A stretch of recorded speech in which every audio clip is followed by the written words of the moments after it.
Hey, welcome back to another episode of Under Further Review. We got a good one for you today. Hey, how are Hi. you? It's a beautiful day. We didn't get an intro last time. Yeah, I pretty think crappy we should at go Steve. intro the way we're doing it now. But it's actually Father's Day, so happy Father's Day to all the dads out there who listen to this podcast. If you do listen to this podcast, also we have a really good lineup set up today for you. Two big interviews, two journalists that I know I've respected for a long time, read their work for a while, so especially the second one's been someone I've been reading since I was a child, picking up Sports Illustrated. So he was always on the cover whenever you saw baseball.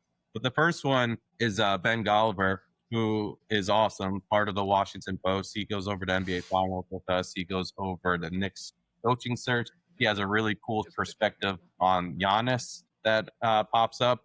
And then Tom Verducci, which I actually did that interview solo, and it was actually the second time I've ever interviewed him in my life. And this one, I kind of went in a different direction. I kind of talked about his career as a journalist at first, and then I asked some baseball questions at the end. But he had a lot of awesome stuff to say about his Sports Illustrated career, and actually being in the booth for the World Series, though. That's definitely worth listening to. But right now, what's happening is Right now, I want to give a shout out to Mike's in-laws for keeping him from the set. for ruining our show. Yes. We finally get momentum, and they lure him away with Mexican NASCAR and cupcakes. Yes. Rick And he's also recovering from a Las Vegas trip if he doesn't make it on. So we will That's true. we will soon see him, hopefully. Are we sure that it's really the red velvet cupcakes and the racing, or is he just hungover from the Las Vegas trip that he didn't want to make it on this episode? I mean, he's not running a mile. He's talking sports. Yeah. I mean, Awesome. Steve, you want to go into what happened to me yesterday, why I didn't show up at your house, or should we not go there? Give Are we gonna Mr. Mike a pass. Are we Food poisoning. Pat Mac comment? Oh, God. Mr. Ty Schmidt. Oof. Poor kid. You listen to that show, right? No. Yeah. John definitely does. John does. Yeah. It's probably the biggest sports radio show right now. Would you argue that? Yeah. Pat McAfee? It's probably like the easiest mainstream because I mean, Pat's It's a big deal. I mean- Tom Cruise is on there the other day. He never yeah, does he was anything. promoting this movie. I don't trust anything that he said. I think he probably rehearsed all hour and 10 minutes of it, but it's incredible. I haven't seen Tom Cruise on any sort of interview in about 20 years. Yeah, it was pretty cool. I mean, thank God he's Pat as ESPN. Not that it helps, but Yeah. probably helps a little bit. It might have been Matt Lauer to just turn him off to doing interviews. Press the button. Part of my take had Owen Wilson this week. That was pretty cool. Did they? Well, that's pretty. Yeah. Yes, he's doing Owen that show. Owen Wilson does interviews though. Tom Cruise has been like, he's kind of like Michael Jordan. Like you never see him sit down with anybody. He's like mythical. Apparently Tom Cruise is a really good dude though, and like the look doesn't say it because you would think probably arrogant or something, celebrity type, stays away from the public, but he actually has a very good track record, so that's cool to hear. But John was actually Scientology.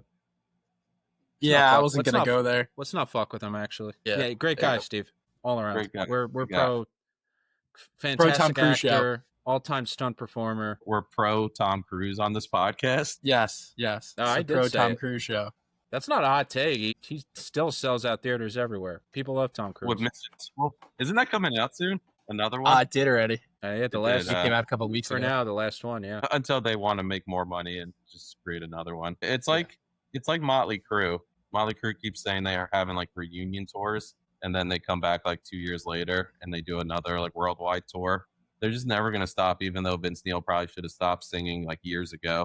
I don't know if that's the case for Cruise though. Cruise seems like he's still a decent actor, but you just got to stop making the Mission Impossible movies. Like, when is the story enough? When they stop breaking 600 million worldwide, that's probably when.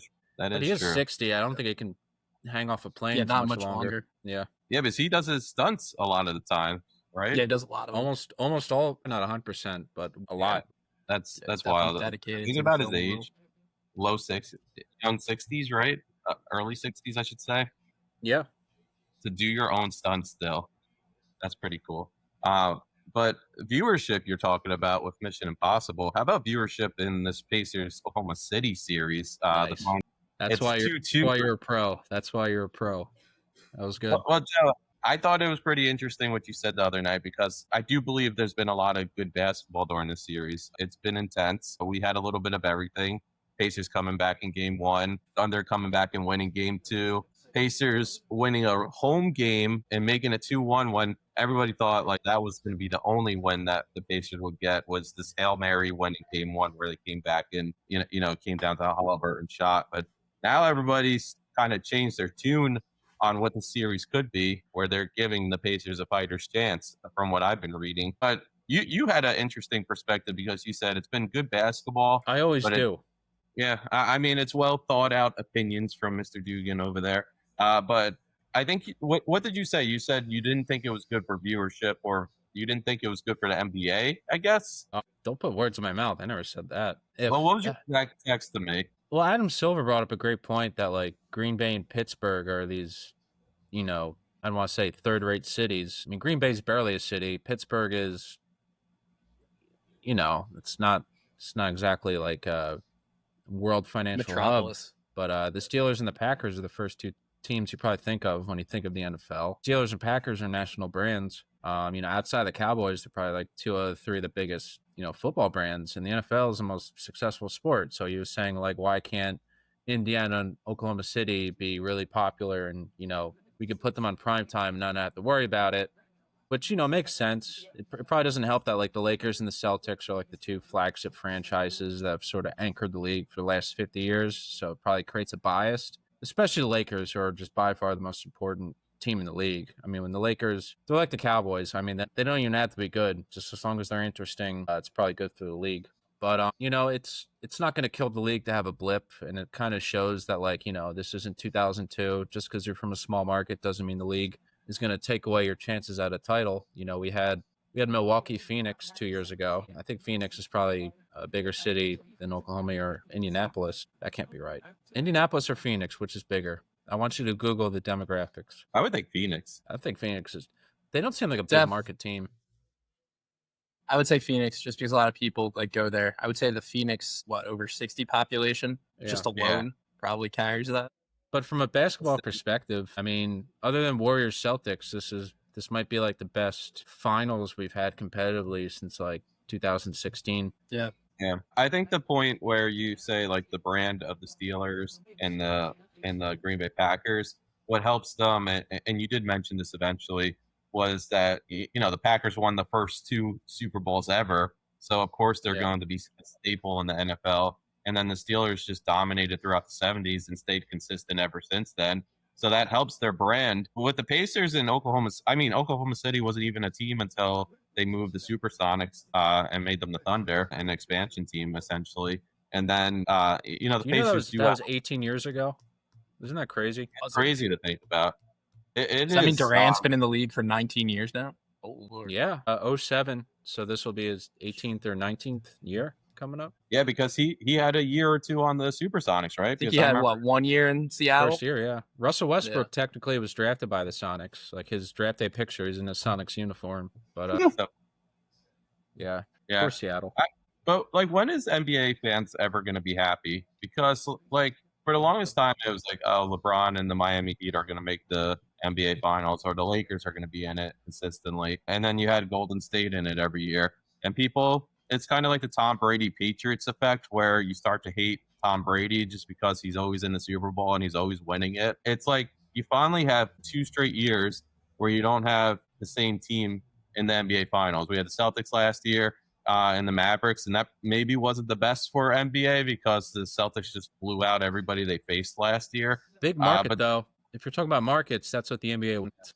Dallas and Boston. Yeah, and that's one of the faces of the NBA. If you go by NBA titles, Celtics are definitely up there. When you think about, like you said, the Lakers, the Celtics, whoever else you want to throw in that category. But this year they're 1 and 2, and then it's a distant third. Yeah, I just don't understand like what you want at this point, because SGA has certainly put himself in the conversation to be one of the best in the league. He won the MVP this year, so you have the best young face, somebody who's in the middle of their prime in the NBA Finals. And then you got this Cinderella run where the Pacers didn't play great basketball all season and then turned it on in March. And ever since then, they've just been this team that I don't think they've lost 2 consecutive games since. So, like, I just feel like people have to pick a lane with the NBA. Like, what more can you want out of this? Like, it's cool that small markets are there. The MLB would love for this. They always talk about it. They always make changes to their free agency so that small market teams can be, a power. And it's cool when the Arizona Diamondbacks make this magical run to the World Series, and stuff like that. And when the Milwaukee Brewers win the NL Central every year. But baseball respects it because they respect traditions. In the NBA, they need that shiny new thing every year. And I don't know if this is I don't think this is the luxury sports car that NBA fans were looking for some odd reason. I mean, we have one of the best NBA players in the league. We have this fun young team in the Oklahoma City Thunder. We have the underdog story in the Pacers. Like, what more can NBA fans want out of NBA Finals is essentially what I'm asking. I think it's not the NBA fans that are the problem. The NBA fans are always going to get their basketball and they're always going to watch. What if it's, the main, like, I'll admit it, I'm not a huge NBA guy, but like if you get a good series, like if you get the Lakers Celtics, you get the whole like country to watch. Like maybe this is just the New York bias, but if the Knicks were in it, there'd be a lot of people hating because the Knicks are rapidly becoming one of the most hated franchises, I think, in the nation. Well, it's starting to wake up. They used to be, just because of the fans and how obnoxious they can be or tend to perceive to be. But I think just because the NBA is such a national sport, unlike Steve, you said baseball. Baseball's regional, though. Like we don't really care about what's going on in Milwaukee and stuff, whereas in the NBA, you care about what's going on in Oklahoma City because you care more about the players and stuff like that. But when you look at the NBA this year, I mean, it has been a great season. I'll admit the finals have been great. It's been back and forth. It's two small markets, but it's two small markets with very good fan bases. Like Oklahoma City, they don't have anything else. They just have really the Thunder. It's sad to say it's a great, South Midwestern city. And then Indiana, they have the Colts, and then they have the Pacers. As overrated as some people may think, Hoosiers, Indiana University is nowadays for basketball, it's still Indiana, guys. Yeah, I mean, Hoosiers definitely staple of the NCAA basketball. I think people cling on to it too much at this point because they haven't really been in a while. But that's kind of what March Madness is. Great for movie NCAA. too. Yeah, it is a good movie. Good movie. Rest in peace, Gene Hackman. Yeah, he had a wonderful sloppy tongue kissing scene in there with the older woman. Rest in peace. Probably my favorite scene from a basketball film is the sloppy kiss scene. Yeah, not one of those Jackie Moon hook shots. It seemed visceral. Like they didn't like rehearse it, and there wasn't a camera there. They were just a couple of graying old farts just tongue wrestling out in the open. Who would have thought you were respected good cinema so much, Joe? I mean, Hoosiers is an American classic. It is. Yeah, but out of all the scenes you can respect in Hoosiers, you like the sloppy kissing between two old people. Yeah. Well, I guess Jimmy Chitwood's How nonchalant he is about it. Yeah. Jimmy Chitwood's game winner is pretty good too. But there you go. That's what most sports fans. Distant second to Gene Hackman attacking that lady's face. It reminds you of young Joseph Dugan back in the day. A young 57-year-old Joseph Dugan. Yeah. I was gonna say Halloween. I mean, Gene Hackman's always been 57. I couldn't tell you how old he was in that movie. Yeah. Gene Hackman was young at heart. That's all that matters. He's like Peter. That is not true. Yeah, I was gonna say, wait, didn't he die of like heart something? Oh, I don't know. At this point, he died of being 96 years old, even though there was some like conspiracies because his wife is dead too, and the dog. Yeah. Or something. Weren't they dead in the house for like in the same house? Days? Yeah. It was, Again, what going after Tom Cruise, Gene Hackman's death? Yeah. Yes. Yeah. This is where we go on. I'm not going after Tom Cruise. Let's stop. Not that I. We're gonna have the helicopters. We're gonna have the drones circling next. Yeah, Someone's I gonna mean, have a drone, like, pop up Scientology from can go behind them. after the IRS. They can go after under further review. Yeah. Are we trying to take Bill Simmons' thing with rewatchables? Are we just gonna start watching movies and talking about it during our sports podcast? We could. Only sloppy tongue kisses. That's it. We'll find the best sloppy tongue kisses. Maybe we'll talk about Top Guns next. Tom Cruise. There you go. That was a pretty sloppy tongue kiss scene, right? Which one? When they're on the Top Gun. The first one? Yeah. Yeah. With the curly-haired blonde woman. Joe liked it. He respects it. I have a stat for you back to basketball, though. SGA obviously took over the fourth quarter of Game 4. Big reason why the Thunder ended up tying up the series. but he had 35 points and 0 assists. And I know that's what SGA's game is he wants to attack the hoop. He wants the ball in his hand.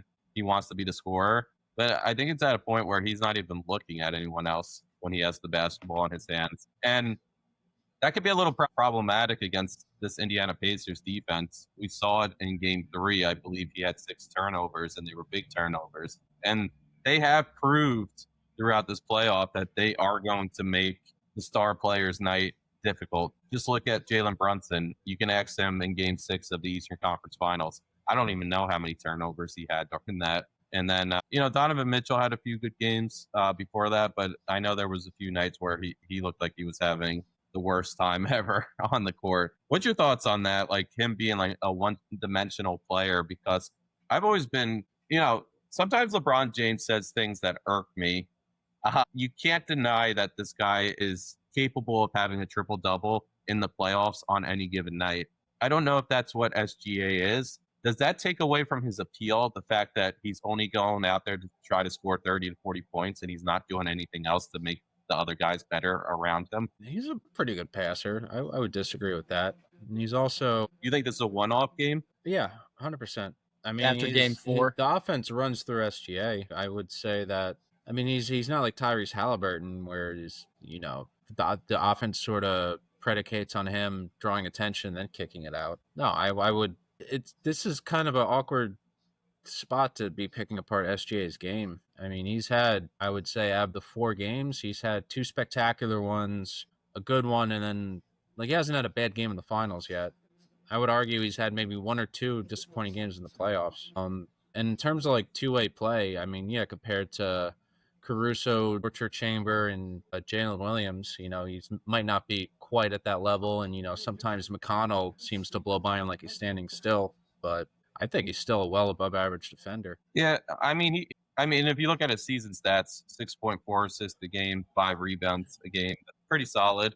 On top of his 32.7 points per game. Yeah, but LeBron averages 7 for his career, so it's not too far off. No, but I'm just looking. I don't know. They're lucky that he won that game for them, and they're lucky to have a player like SGA who could just take over the fourth quarter like that. But I don't think that type of play where you just zone in on one guy, I guess, is what I was more going for, is something that can stand throughout a whole series. Because game 1, I would say they lost that game because the role players didn't step up, in my opinion. I mean, it took till probably game 3 for Chet Holmgren to come out of his shell. I don't think Williams has had the best series, in my opinion, for the Thunder. So some of those guys great game 4. Yeah, I was gonna say not yet. It looked like he was starting to turn it on. And I was the one when we were doing our rankings, I think I was the most vocal against Pascal Siakam being ranked below him. But I actually might, Jalen Williams, his play from the regular season starting to show through a little bit more. I was just really turned off by some of the stretches he had against, specifically Denver. I don't think Minnesota put up really enough of a fight to judge him fairly, but But that's the inconsistencies, Mm-hmm. That's why we wanted Siakam, you and I at least. We eventually settled for Williams to be our number 3rd on that chart. Siakam's having a good series, by the way. Solid. Yeah. That's why we wanted Siakam at 3, I think, though, because without Siakam in the Knicks series where he took over a few games and scored 30-plus points, the Pacers aren't in the NBA Finals. And that could probably be the case throughout the entire season if we wanted to sit down and analyze their entire season. But he's more important to the Pacers just because, I mean, by default, his role on that team, he's their number 1 shot creator. Yeah. That a bad game for him is not bad or is terrible for Williams. You know what I'm trying to say. Yeah, Siakam's bad games aren't that bad. He's efficient. If he puts up 15 shots, he's probably making 9 or 10 of them. He's good in that sense, where he's not going to have those nights where I've talked about this with Kat, where he goes 3 of 14. Siakam every night's going to go up. He's going to make his percentage of shots, and you know what he's good for. He's never going to be a superstar, but the Pacers don't really need him to be a superstar. That actually makes me think, I'm getting a little off topic here, but I was thinking about this during our Ben Golliver interview, which is coming up shortly. I was kind of poking at him with the Halliburton questions in the beginning, John. I was thinking, because Halliburton, we know what he is. He's not going to give you 25, 30 every single night. There's going to be nights where he's around 15 points. There's going to be nights when he's less aggressive. He's not trying to get to the hoop, where he, doesn't put up an open floater. Instead, he looks for the open guy. But if you took Halliburton away from this Pacers team, is it as important of a loss as it is for some of these other superstars like SGA to the Thunder, Jason Tatum last season to the Celtics, Luka last season to the Mavericks, and just the list goes on for NBA Finals teams? Is that something that they can rebound from? Because I know when they won in Game 3, it was because Mathurin went off for, 25, 30 points.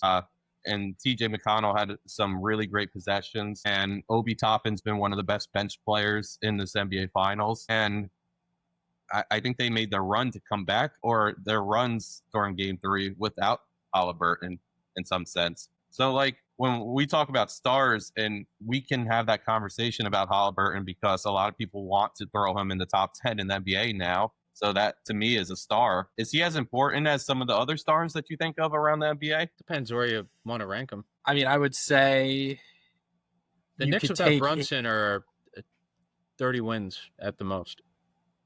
That's what I'm saying. You take away Brunson from the Knicks, they don't even have a shot at sniffing the NBA Conference Finals.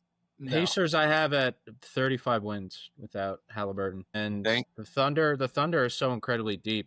I think even without SGA, they could win like 50-plus games. You really think so? I don't think they make it out of the first round. Yeah, that's the deepest team we've seen since the Warriors. He's looking young and just ready to go. You think the Thunder are deeper than the Pacers? 100%, yeah. Isaiah Joe hasn't even played. Who? Isaiah Joe. Yeah. I mean, what is that, 10 points? Yeah, fuck Isaiah Joe. Yeah, fucking bum.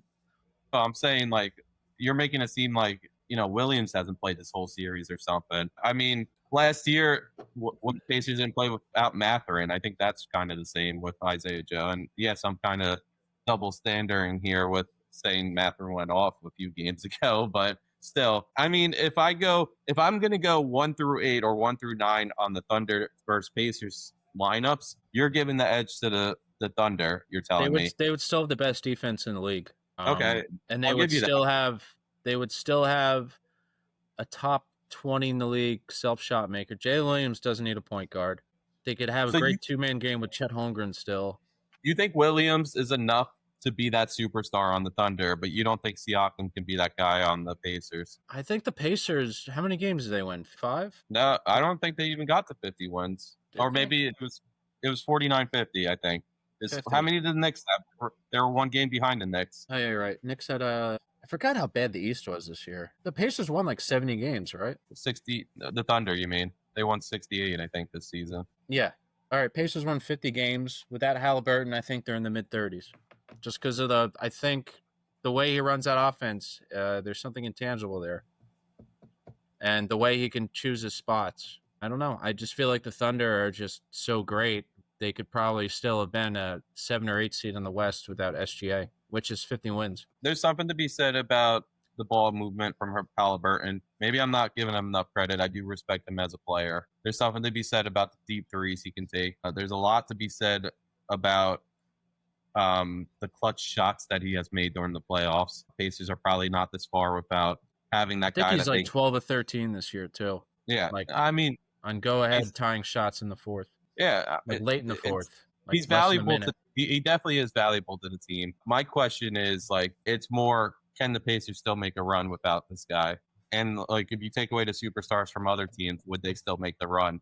Like, where does Halliburton compare to those other superstars? But Knicks are out in the first round. Pacers are out in the first round. Thunder might have been able to beat the Rockets maybe the Lakers without SGA, just because like the Lakers are also dealing with depth issues. I think the Pacers. There's something to be said for just ball handlers not being able to comfortably get the ball over half court in a playoff situation. They have three elite defenders on that team, and they have, I would say, 5 or 6 guys that could score 20 in a game if you need him to. I mean, look what Caruso did. He had 20, which is in due part to SGA's, gravity and like playmaking. And I think he's the second best player in the world. But I think he's the second best player in the world on a ridiculously deep team, which is why despite Chet Holmgren missing like 30 games, they still won 68. which has only happened like 10 times in history. I want to jump in there. I think the Pacers make the second round. They beat the Bucks because I think, let's say Halliburton goes down with an injury before the playoffs. I think you either throw Mathurin into the starting lineup and you just say, screw it, we're going to lose an elite passer and substitute him with someone who can score. Or they're going to start TJ McConnell, who started with the Sixers before and shows that he can bring a lot of electric and juice out off the bench. Why not put him in the starting lineup? I think they beat the Bucks. I think the Bucks were at the end of the road and the signs were there. Same with the Thunder. I think the Thunder get past the Grizzlies, right? Well, they wouldn't be the 1 seed in this situation. No, yeah, hypothetically. And the Pacers would probably be playing like the Knicks or the Celtics without Halliburton. So then they get knocked out. Yeah, they get knocked out by the Knicks there. Sure. But I mean, there's guys who, step up. This is an impossible argument to win or lose. Like, this is really splitting hairs. I don't know if you're asking which team is better minus them or which one's more important. I think if you look at it with Halliburton, yeah, you take him off the Pacers, they're going to struggle and they're going to be terrible in a season. But in a series, guys, I mean, it goes back to the question I asked Ben, like Rick Carlisle figure out a way to at least win a few games in a short series. Yeah. He's so important to that team. Probably, I mean, besides Tibbs, he was probably the most important coach to a team in a season. And I'm not saying that Halliburton's bad by any stretch because he's, like you guys are saying, he's easily a top 10 player. I'll even say he's easily a top 10 player just because of what he can do, even when he's not affecting the score sheet. But I just think that Rick Carlisle, he's not better than Isaiah Joe. Yeah. Oh, God. What? His name? Do you like him because your first name is his last name? Yeah. I mean, Isaiah Joe. I've always been a Joe Dumars. Sounds like a creative player. He's when a you good do player. it that way. I'm not. If I'm Thunder fans and I hear he's not in my lineup tonight, I'm not losing sleep over that though. Look at the options you have. Shit. Yeah, they're. If you were the Wizards and you weren't starting Isaiah Joe, you'd be like, okay, they're tanking. Yeah, but Isaiah Joe is probably the second or third best option on a Wizards team. That's not the case for the Thunder or the Pacers. And that's the reason why we're in the NBA Finals right now, and the Wizards have been home for weeks, if not months. Do you think if the Celtics are healthy, they blow through the Knicks? No. And then they probably get through the Pacers? No? No. I don't. Tatum got injured when we were up 3-1, virtually. Yeah, we still could have choked it away. But I thought the Pacers were destined to be in the finals. I didn't feel good about. I gave the Knicks the edge. My stomach didn't feel right about it because of the way the Pacers blew out the two teams they faced before they got to the Knicks series. It just felt like a path of destruction. The way they embarrassed the Cavs, who were in the Eastern Conference the entire season, and the way that they just made, other than Giannis, the Bucks didn't. They looked like a non-factor. They looked like they had no business being in the playoffs. So I thought that if the Pacers the game winner that gets lost is Game 5, Round 1. They came back from. That's the one that feels like so long ago. Gary Trent, Gary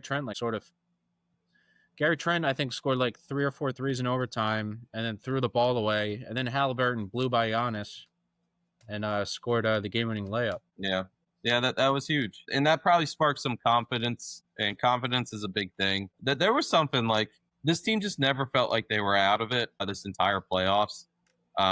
They had their hiccups. I think they've had 4 games where they've lost by 15 plus points or something like that, maybe even 20.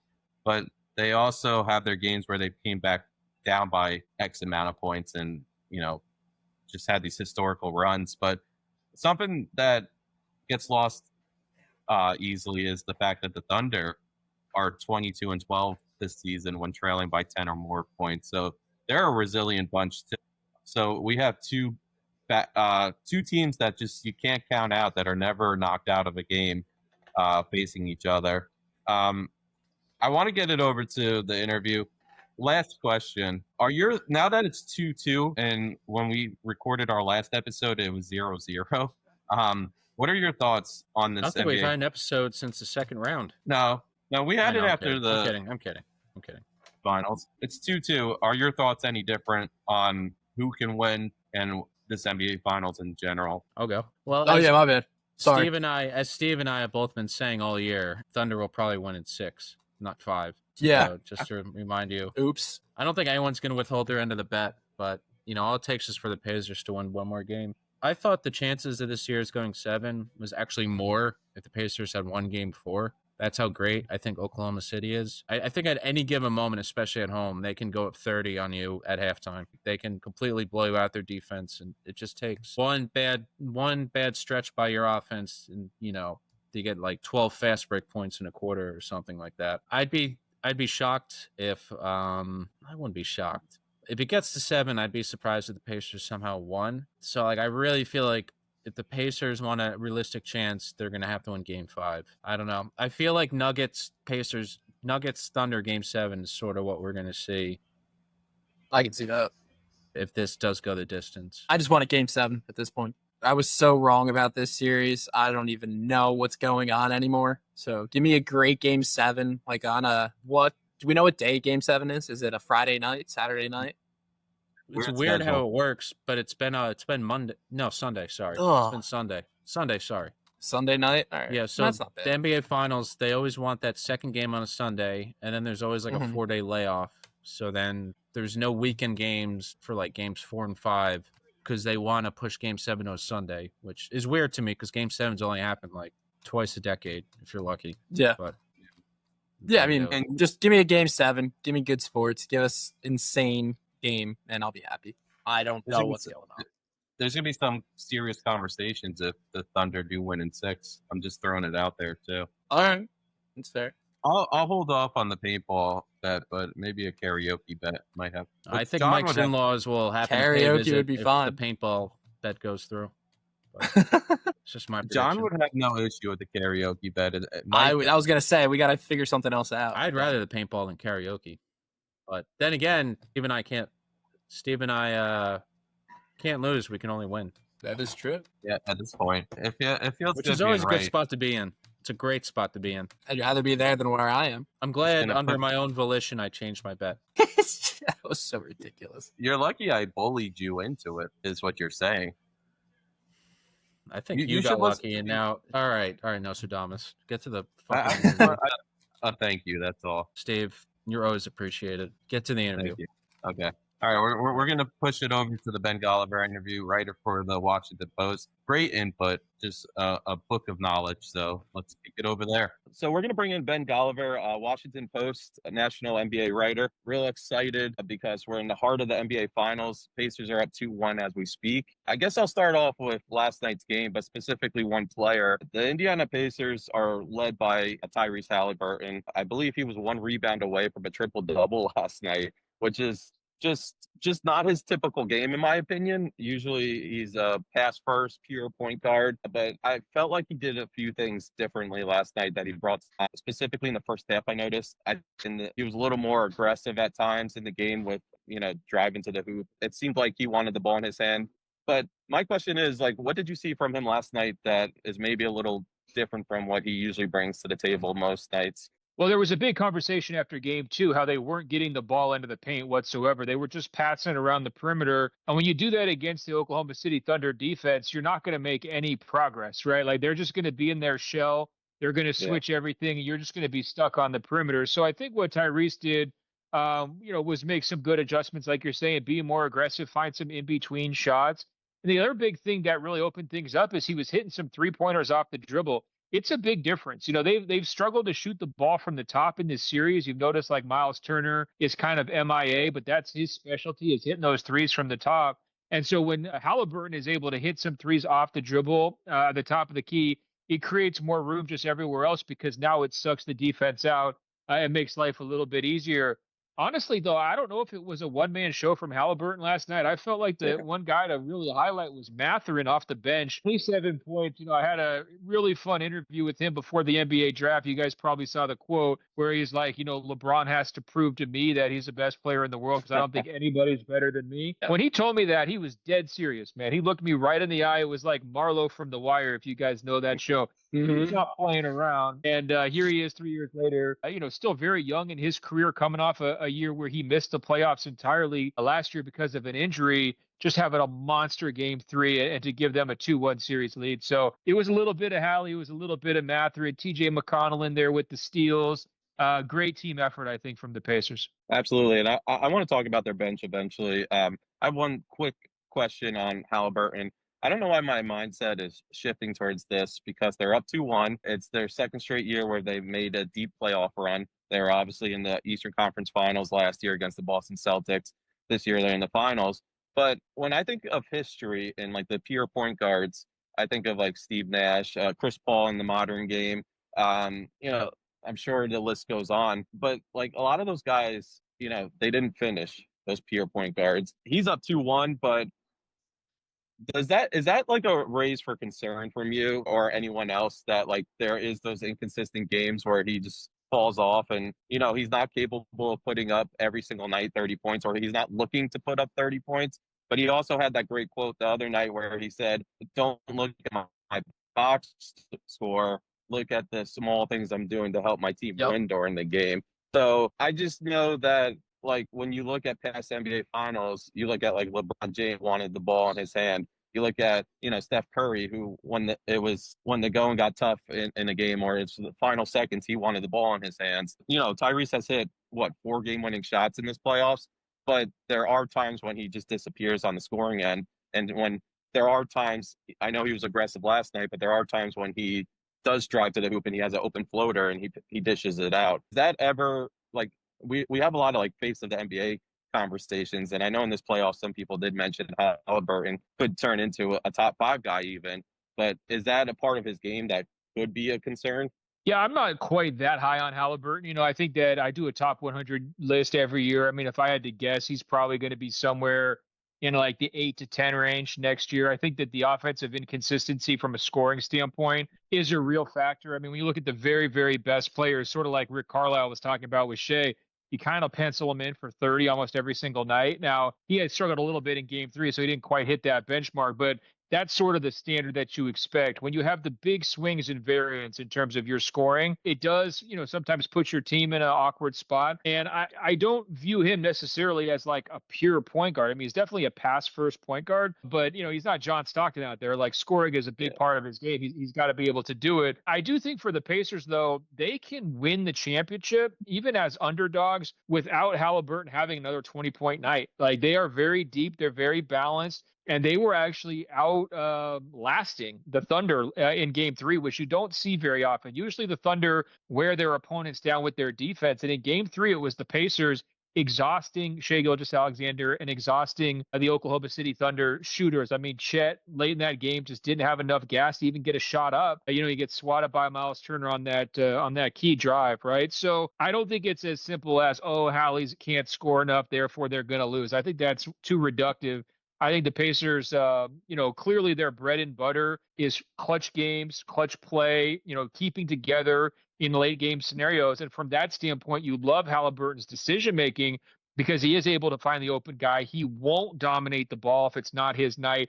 He'll keep it moving, find the open shooter, allow somebody else to step up. I think it was Mathurin last night had 10 points in the 4th quarter. That's no joke. Yeah. And on some teams, if your main guy is ball dominant in a way that Halliburton isn't, that guy never even gets the chance to be a hero, right? So I think there's pros and cons to Halliburton. I don't have him as a tier 1 superstar even after this playoff run, even though it's been incredible. But I think he's a very, very valuable player.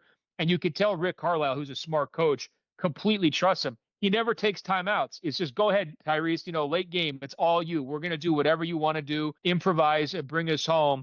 And time after time in this playoffs, he's done that. I actually wanted to talk to you about Rick Carlisle. I'm glad you brought him up in that regard. How much of the trust factor that Halliburton has in him lets him push him to the level that he does, almost to a level that like you would not see the modern day athlete be able to. But for some reason, Rick Carlisle has that just factor that he can just get it with his star players. He's done it in Dallas. He did it. He's doing it now. He's been, 4 decades of coaching, and he's not really at that top echelon you hear of conversations. So can you just give me a few like points on why Rick Carlisle is the best? I mean, he's got to be the best coach this year. He's not going to win Coach of the Year, but he's way up there on the power rankings right now. The most fascinating part about Rick Carlisle is his ability to evolve. If you guys remember back in the early 2000s, he was coaching teams that were the slowest teams in the league that would struggle to get 80 or 90 points in a game. Now his current team, they're one of the fastest teams in the league. They could score 90 and a half. You know, I mean, they don't do it a lot, but it's not like out of the realm of possibility. And so to have a coach who understands you don't have to be so strict with your dogmas. Like you might have a way to play in 2004 that works. and gets you to a conference finals, gets you to a finals, whatever it might be. That's not going to work in 2025, right? And so what he's done is made the complete shift from being sort of like this defensive minded kind of control freak type coach. Now he's like the cool grandfather, right? It's like, oh yeah, borrow my car, go do whatever you want, Tyrese. Just make sure you bring it home in one piece. Like, it's almost like a complete personality change from him. Yeah. And it's taken a while. Obviously, there's been different stages, but he's always been smart enough to understand what's the cutting edge. And that's one thing you always heard from the guys in Dallas, how open Rick Carlisle was to analytics, to lineup data, to whatever, efficiency-based stuff was out there, so that he could sort of squeeze the most out of his teams. Obviously, he won the championship in Dallas. Nobody saw that coming. He's got the Pacers in position now potentially to win a championship that no one saw coming. And so I think it's the open-mindedness, like I said, from a strategic standpoint, and then also the curiosity. Bring me the information. Bring me the data. Don't be the know-it-all, right? Don't carry yourself like you're the smartest guy in the room. Always be curious. And I think the best coaches typically share that trait. Greg Popovich is the same way. He's known for having the team dinners where he can kind of get to know people and learn what makes them tick and try to figure out how to put them in the best situation possible. I think that's really important for coaches, especially in the modern NBA when you're dealing with guys who could be from totally different countries, parts of the world. You might have one guy who's 19, one guy who's 40. You've got to be able to kind of mesh it and be open-minded and be welcoming to all those types of personalities. And that's what Rick Carlisle has been able to do in Indiana. Yeah. Yeah. Would you contribute? So there was 2 points in the game last night that I was like, all right, the Thunder are about to come back. They're about to make a run. It was after halftime when I think they were down 4 points at halftime, and they went on like a 6-0 run or something like that. I could be wrong there. But then also at the end of the third quarter, they hit a 3-pointer to cut it into the lead. And I was like, all right, momentum's starting to shift back to the Thunder. But the Pacers seemed to have an answer every single time for when they were about to make these runs. And it looked like the Thunder tried to out-physical them at times, and it just wasn't working last night. Would you contribute that to coaching, or is that just becoming the identity of this team? Like, every time somebody tries to either run away with a game or go on a run to catch up, they just have an answer every single time. Well, the Pacers, I think they're like 9-1 now in clutch games in the playoffs, games within 5 points in the last 5 minutes. So clearly their strategy is, if we stay close, we're going to be able to pull it out late. Now, the Thunder, their record point differential during the regular season, they had something, I think, in the playoffs in the regular season, more than 60 wins by double digits. So they're just blowing people off the court constantly. And so that's really where they got comfortable, right? Like, their bread and butter is we're leading by 5, and then you snap your fingers, a couple turnovers, a couple leak out baskets, all of a sudden the lead is 15, and then all of a sudden it's 20, and you're never coming back, right? So the Thunder are very comfortable in those situations where they can blow a game open and stay ahead. And what the Pacers have done pretty well in 2 of the 3 games is to keep contact. In game 1, it was all about Obi Toppin hitting 3-pointers to just prevent like the avalanche from the Oklahoma City Thunder from developing. In game 3, it was a lot of back and forth, nip and tuck. I thought the crowd played a big role in that game, giving some of those role players, a lot of juice. And then, of course, TJ McConnell getting 6 free points on the inbounds passes didn't hurt either. I mean, that was another big deal.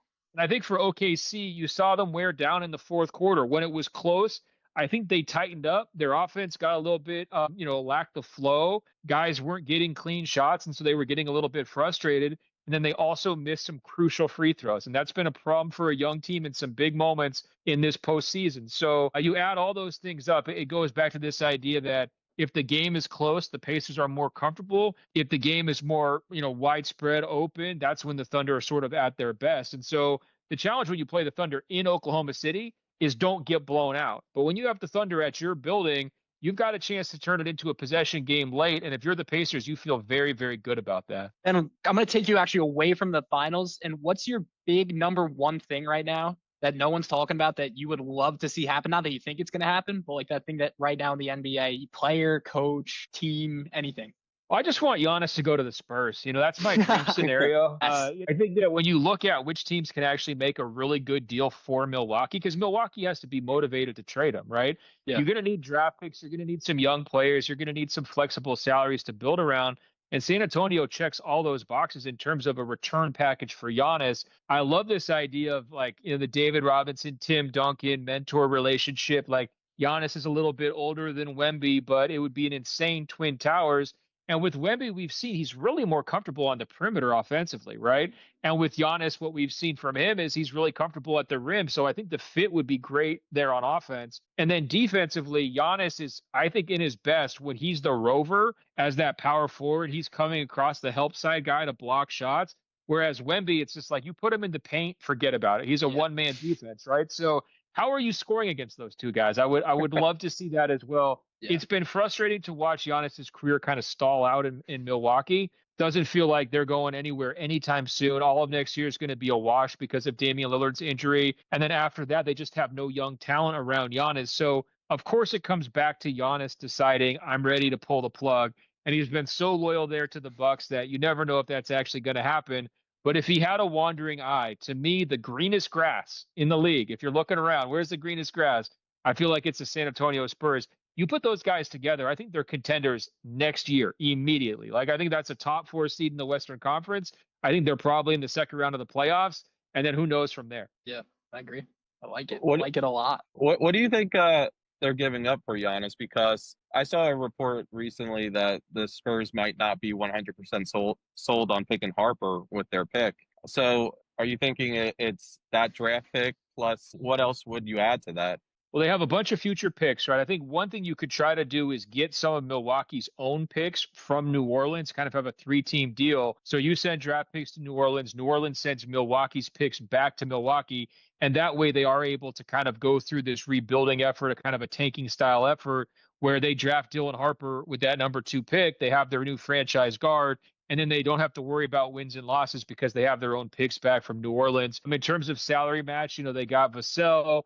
They got Harrison Barnes. You're going to have to put together a significant amount of money to make the trade legal because Giannis makes so much. But it's very easy to do that with the parts that San Antonio has. Another piece that teams might be interested in would be Stephon Castle. When I look at the Spurs, though, you don't need to have Castle, Harper, and De'Aaron Fox. That's just, it doesn't make any sense. Those guys don't complement each other. There's too much overlap, and there's only one basketball. And by the way, you want that basketball in Wemby's hands because he's your best player, right? And if you trade for Giannis, obviously he's going to have a huge usage role no matter where he goes, right? So to me, like, is it the end of the world if you trade Castle and the number 2 pick in a deal for Giannis? It's not. I'd be willing to do that. I know the Spurs fans feel like that's a little bit of an overpay. They'd rather just give up one of those assets, not the other. And if you can work it out that way, that's great.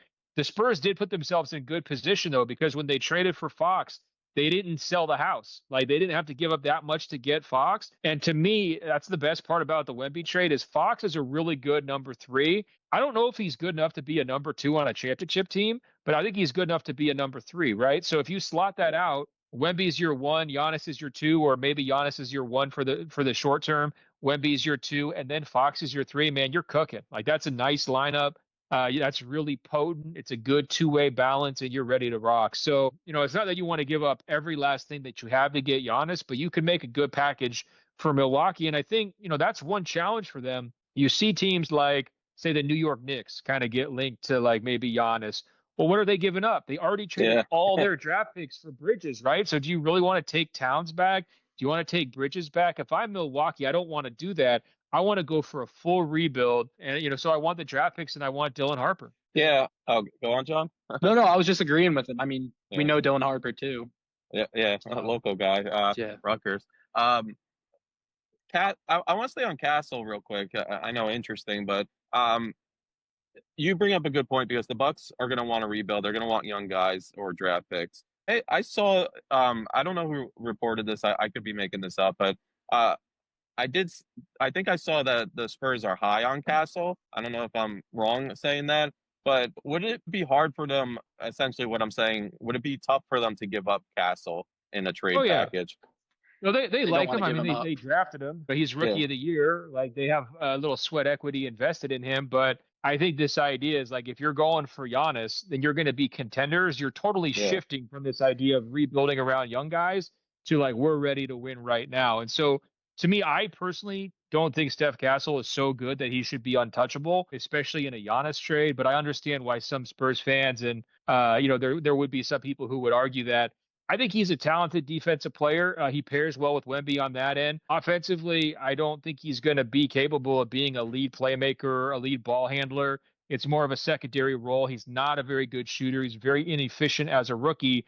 Sometimes you expect that, but I thought this was a really weak rookie class. And so I just, I'm a little bit lower on Castle than his biggest diehards. And I would definitely, think about this Giannis thing long and hard because, he's right in his prime. You're going to get 4 great years from Giannis, 4 MVP candidate type years from Giannis. You're never going to get that from Castle, no matter how long you wait, right? And so if Wemby's ready to win now, he's on the discounted rookie contract, so you have the flexibility to bring in big salaries like Fox and like Giannis. You should consider it. Yeah, absolutely. And the other big name that keeps popping up is Kevin Durant. What do you think the ideal match for Durant is? I think unfortunately Durant, in my opinion, he's sort of at a stage of his career where he is not going to be capable of being a top 2 guy on a championship contender. And so I say a little bit like buyer beware. If you want to trade for Kevin Durant because he's an icon, because he's going to really like increase the visibility of your franchise, the popularity of your franchise, the buzz around your franchise, go ahead and do that. But when you look at how many games he's missed on average over these last couple of years, if you look at the style of play on offense where he doesn't really attack the basket like he used to, and if you look at his defensive intensity and effort, I'm just not sure he's capable of being that top guy on a championship contender. Well, and you might say, okay, well, that's fair, but like still you could bring him in as a supporting guy. Well, he still wants a max contract. He still wants to make $50+ million a year. He's looking for an extension. And so you just don't have the ability to have, a guy who's a supporting player on that type of contract. Something has to give. And so to me, it's like, all right, well, if the Minnesota Timberwolves, they want to trade Julius Randle and some other stuff to get Kevin Durant. And, all of a sudden he's, like kind of a supporting piece to Anthony Edwards, and it's not all built around him. Maybe that could kind of make sense. I think in Dallas, you could potentially look at a situation where you have that Nike trio, or the old Nike trio anyways, of Kyrie, KD, and AD. And that would make some sense.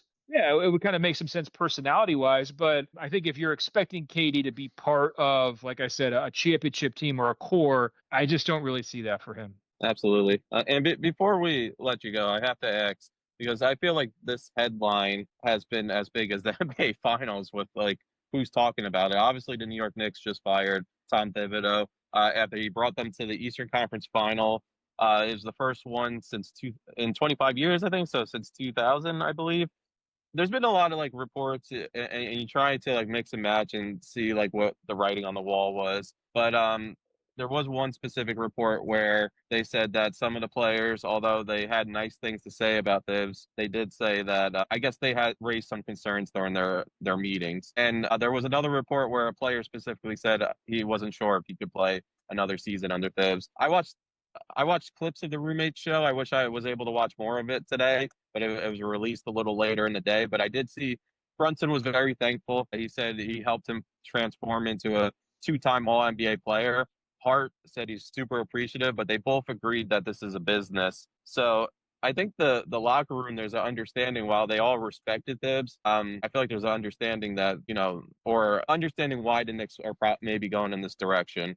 But what are your thoughts on it? Because there's been reports that they've been turned down, I think, 5 times by organizations where they requested interviews with coaches. And a lot of people are like, what was the plan? Did you have a plan? Like, I don't know. And the other part is like, is Thibs a builder and not a closer? Like, is that going to carry with them? And I'm sure that factored into the decision. Like, what is your read on this whole situation with the Knicks coaching search? Well, we've seen it with every stop with Tom Thibodeau, is that he just wears people out. He's got a very single-minded approach. He's incredibly focused. He wants to be that defensive-oriented culture type coach.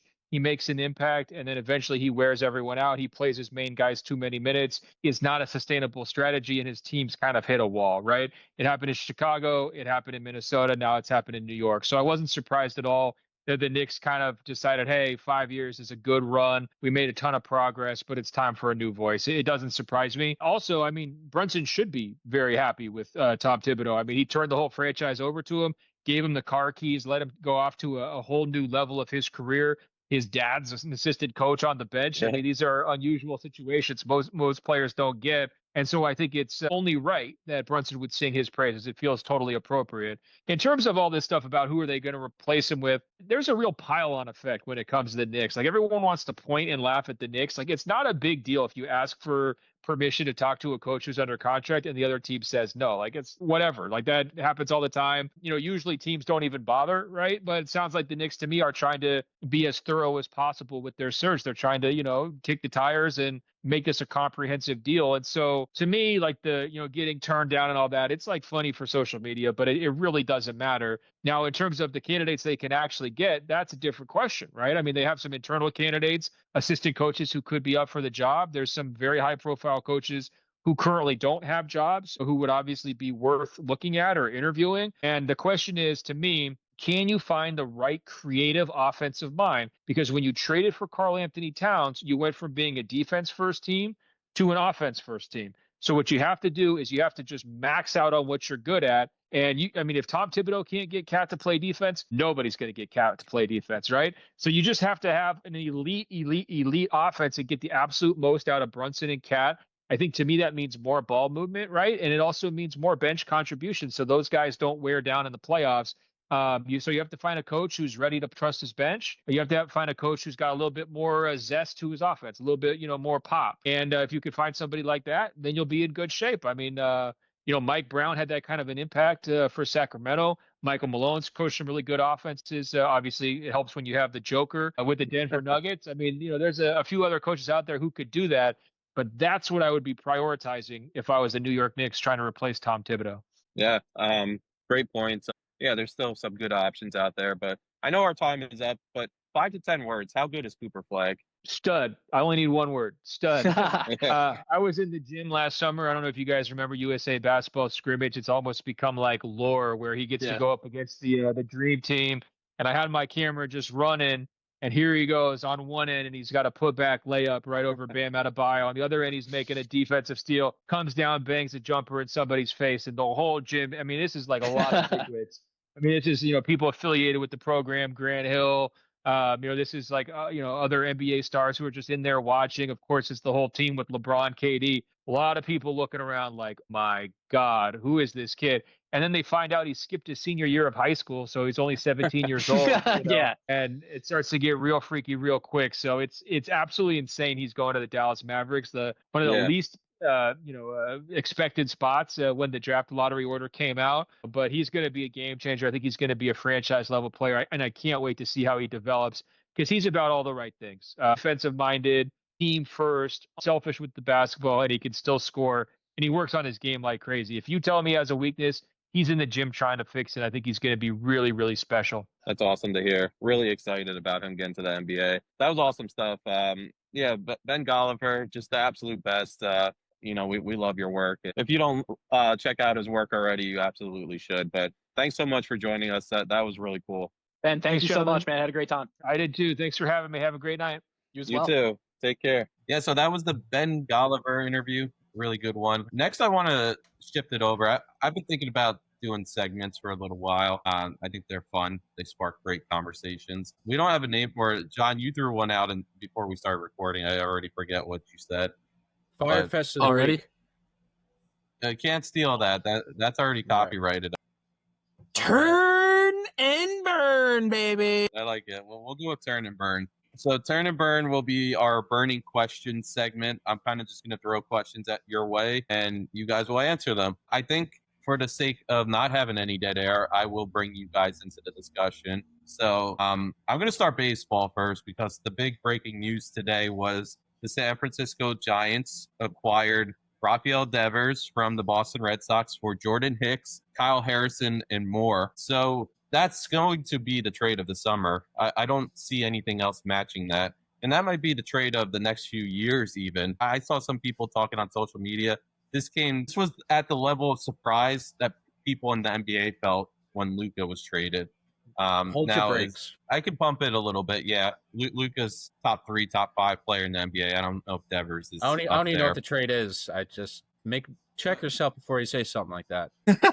That's heavy.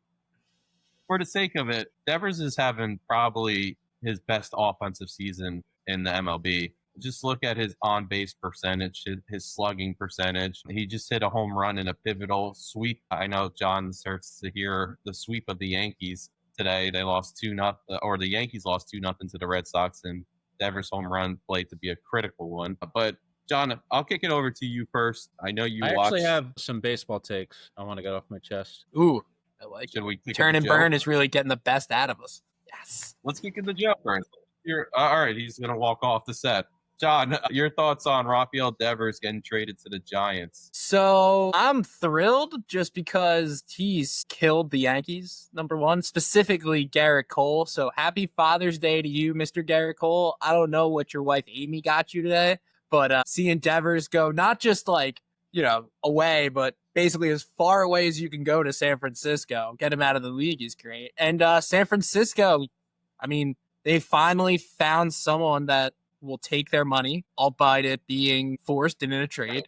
Yeah. But, the Giants, they're going for it, man. Buster Posey, who says that players don't know how to build a team? This guy's put together a win-now team for a win-now city that's desperate for a winner. And, I mean, I've got my doubts because that's a big ballpark. Devers being, he's played in Boston, so he's used to the cold. But, I mean, they got to still beat the Dodgers. And is this just a huge play right now just to, come in second place and get taken out in the wild card every year? Or are they really going to go in? Because I think, Steve, you said it's the trade of the summer. Absolutely is. But if the Giants want to go, how about if the Texas Rangers fall out of it? Jacob deGrom, come on down, like why stop there? If they're going to go all in and go up against Goliath, we should say Guggenheim in the Dodgers.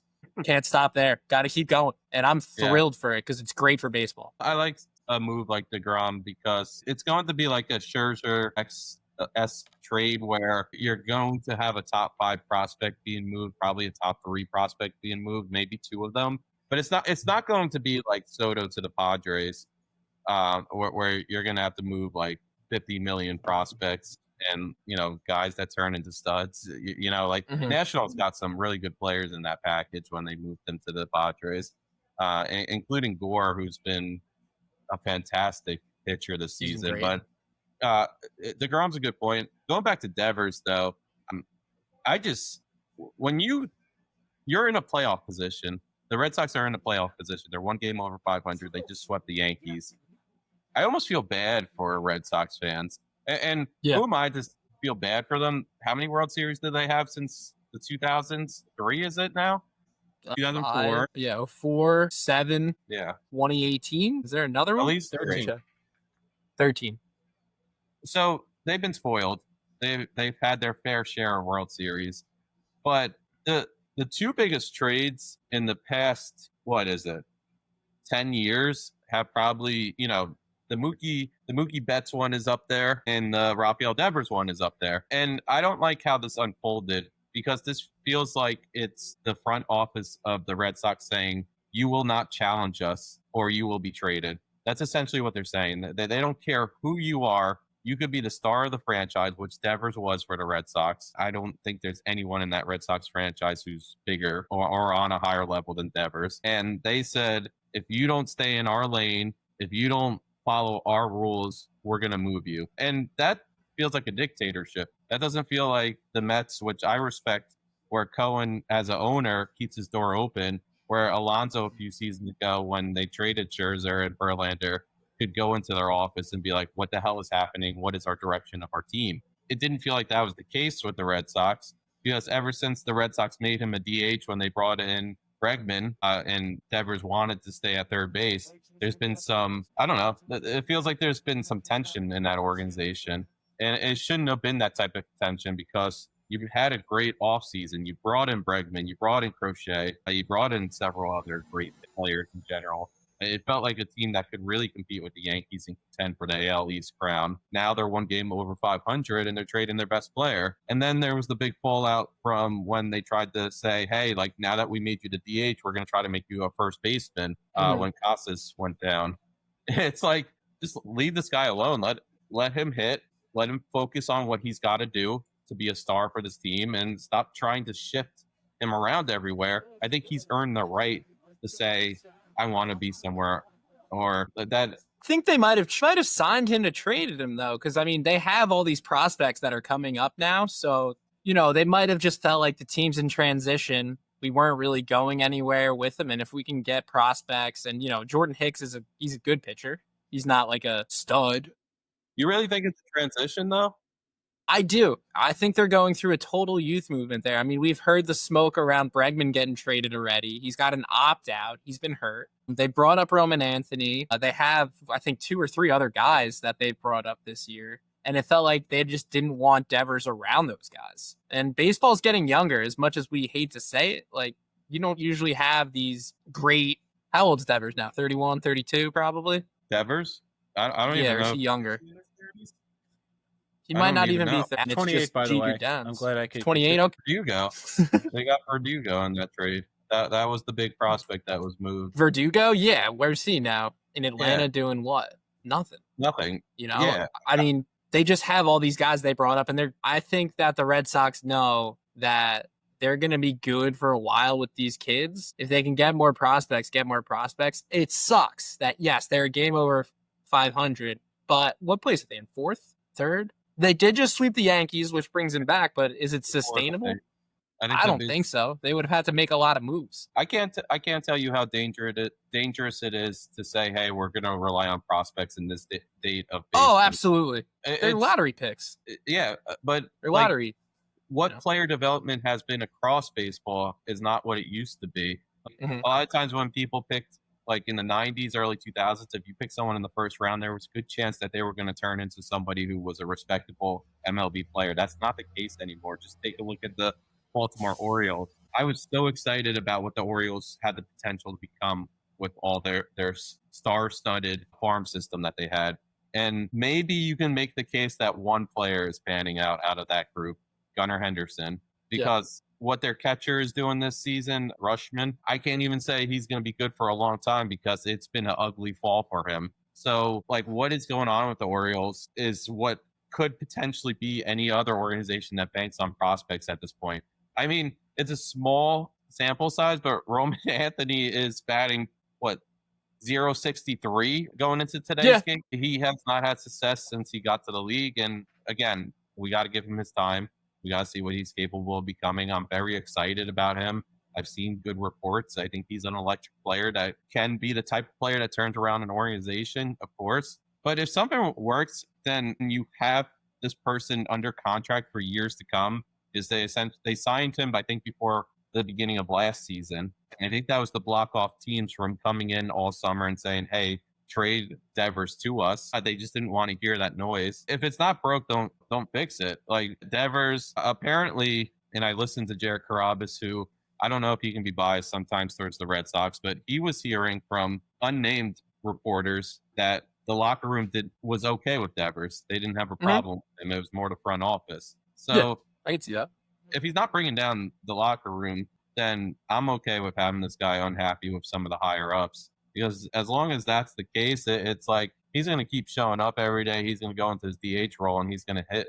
And that's all I can ask for from Devers. It wasn't to the point where he was so unhappy that he was requesting a trade or something and it was impacting his play on the field. And I really thought that you could have waited till the trade deadline even to try to see like what other pieces you can bring in. Because to me, like when you do have all these prospects that are ready to come up, is Jordan Hicks really who you want to be bringing in? Yeah, he's had like a decent past, I guess. I heard Kyle Harrison's pretty young, 23, and I heard his ceiling's pretty high, but I don't know enough about .063. Roman Anthony. That's not good, right? No, that's terrible. Okay. Yeah, it's horrible. It didn't sound good. No. It just took me by surprise. I would not be happy if like the Mets came in today and they said Pete Alonso was traded. I would probably be flipping out on this podcast right now. I'm not a Red Sox fan, so I'm not going to be like screaming into the universe. But if I was a Red Sox fan, you would hear me. This whole neighborhood would be hearing me right now. I would be very unhappy, and that's what I'm seeing so far on social media in the comments. Is Red Sox fans are saying, "What the fuck happened today? Like, what is this? Like, what are we doing here?" And that's been the response from Jared Carrabis and a lot of other people. So this is from my buddy. He's a Red Sox fan. After he found out, he says, I'm going to cry. Season's over. They had all the momentum too, just killed the season. This is terrible. I blame Garrett Cole for being out, which is hilarious. They better get it. Again, here you go. They better get a ton of pitching. I'm calling out tomorrow. I can't deal with this. So yeah, I mean, there you go. There's firsthand from a Red Sox fan. Is he Dude, serious? that's after. Yeah, he's serious. He called out of work. Out? What? Yeah. Oh, yeah. Absolutely. That's hilarious. Yeah. I mean, this kid is a Red Sox, Jets, Devils, and really doesn't watch basketball, so he's been through a lot of heartache lately. Red Sox, Jets, Devils. I don't know if I would like this kid. Weird makeup right there of teams. Yeah. Worst trade, Devers or Desmond Bain? I was actually going to ask about Bain's trade next. Devers by far, in my opinion. You think so? Even after all they had to give up to get him? Who? Bain? We're talking about the four first-round picks. After the, Cole I'm Anthony. saying the Mikal Bain's Bridges worse. trade, I don't even know. Like, is 4 picks even that bad? Because I think Desmond Bain's actually more proven than Mikal Bridges was heading in. Yeah. Like, he scored 20 points a game for 3 years, a decent efficiency for a perennial playoff team. Like, the next window might be over because the Orlando Magic have Desmond Bain. Joe, do you know the connection between Desmond Bain and Mikal Bridges? Or either of you? Can I guess? Same parents. No. No. What is it? John, what's your guess first? High school teammates? No. AAU? It's always AAU. So when the news broke last summer that the Knicks traded for Mikal Bridges, he was with Desmond Bain when he was looking at his phone and he saw it pop up. So I mean, really? Bridges. Fun It fact. sounds like Bridges found out through social media or reports. It's that Brunson weird, found out over social media. That's common. That's almost the norm nowadays. yeah. They break it quicker than the GM can pick up the phone and call you. But yeah, that's the connection.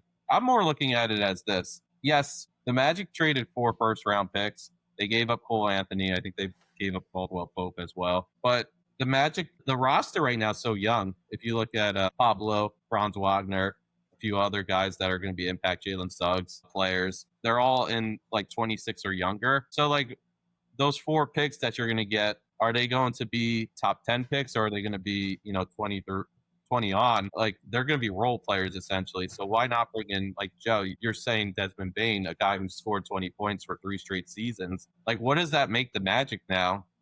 In terms of contenders, the Eastern Conference, like we're scared of like the potential that the Pacers have the longevity of staying the way that they are right now.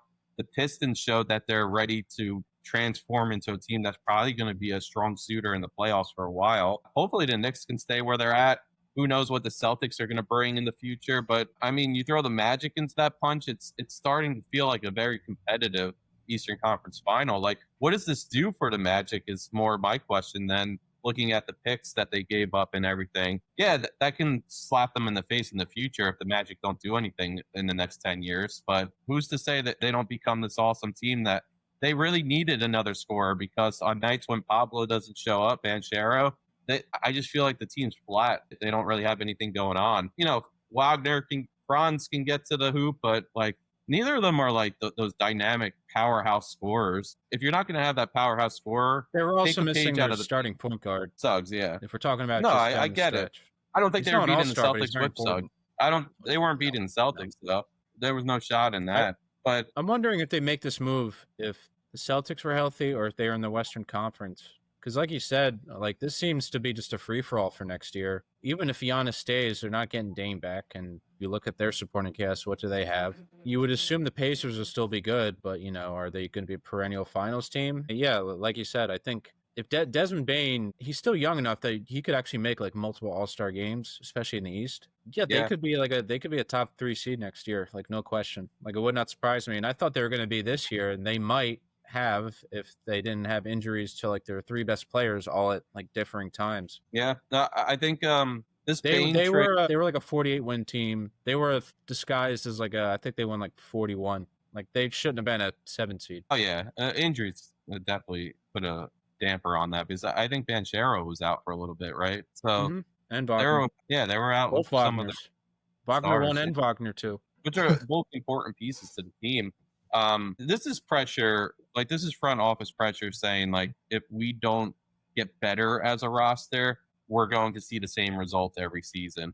Because this Magic team, the way it was when the season ended, when they got knocked out by the Celtics, it was a team that was always going to be in the playoffs, but would probably get knocked out in the first or second round. It was what the Knicks were falling into essentially before this season, where they were just going to hit the second round, and then once they hit one of the powerhouse organizations like the Celtics, like the Pacers, whoever else, they were going to get knocked out every year. They needed to make a move.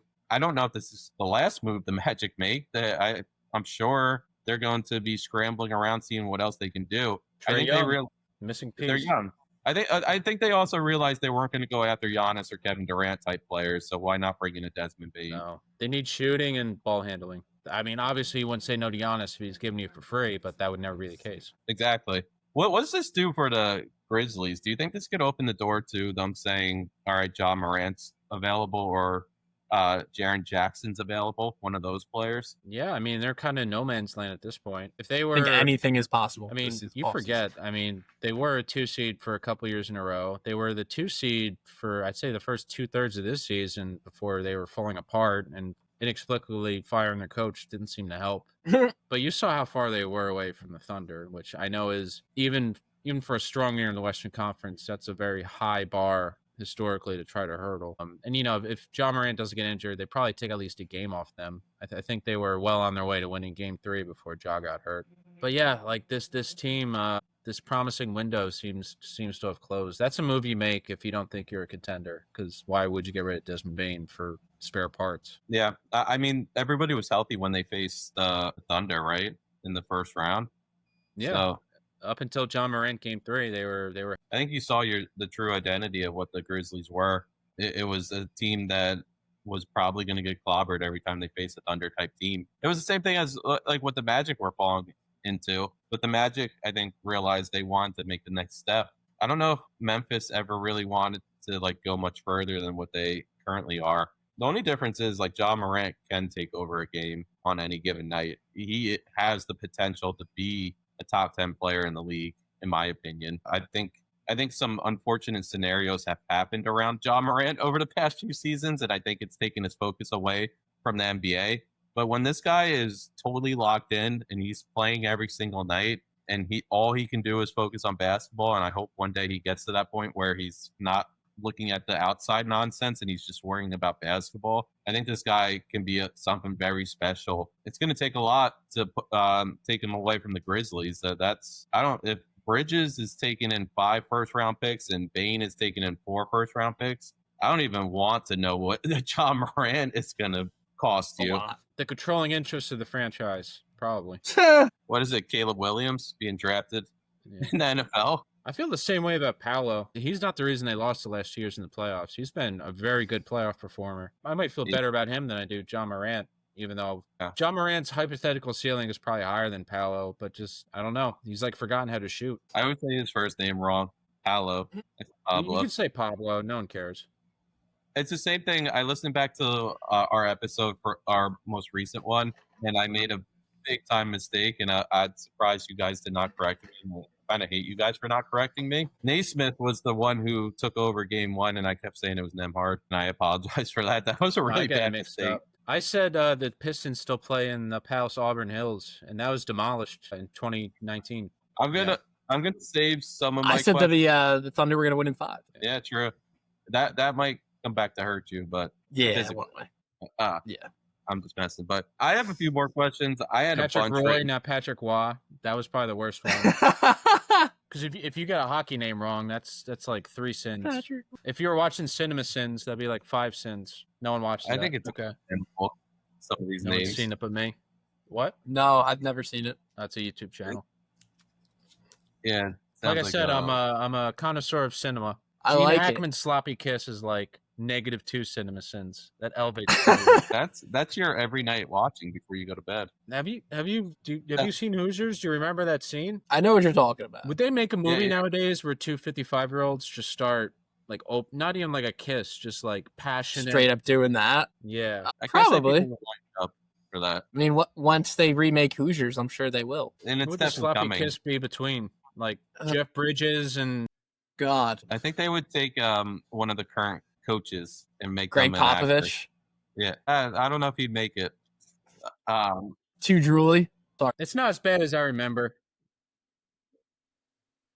I thought he was like swallowing his tongue outside. I could see the. I don't know. Someone, He's really going after it. I could see someone like Hurley acting one day. Yeah, like, I can see that. He's definitely animated enough. I'll tell you that. Sure. I got a good one for you, John. What do you got? kind of a question, kind of a joke. Josh Allen got married over the weekend. Is did. this the only ring we will ever see from Josh Allen? Oof. He could get remarried.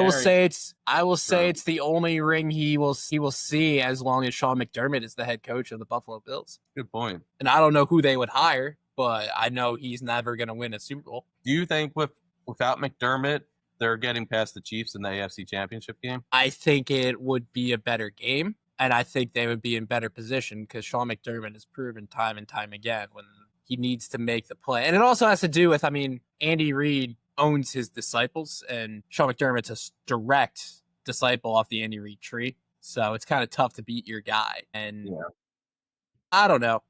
I think Josh Allen will probably get to a Super Bowl, and Mahomes' teams are starting to fade and stuff. And Mahomes is usually hurt come playoff time a lot of times, more times than not. So we'll see. But I think they should have fired him last year, and I especially think they should have fired him 2 years ago. But he's still the coach. I think he's got a good shot to make it to at least the AFC Championship game every year. And if he's got a home game in that, especially being up in Buffalo, that just suits him even better. It's going to be a good story when the Bills can finally get past the Chiefs.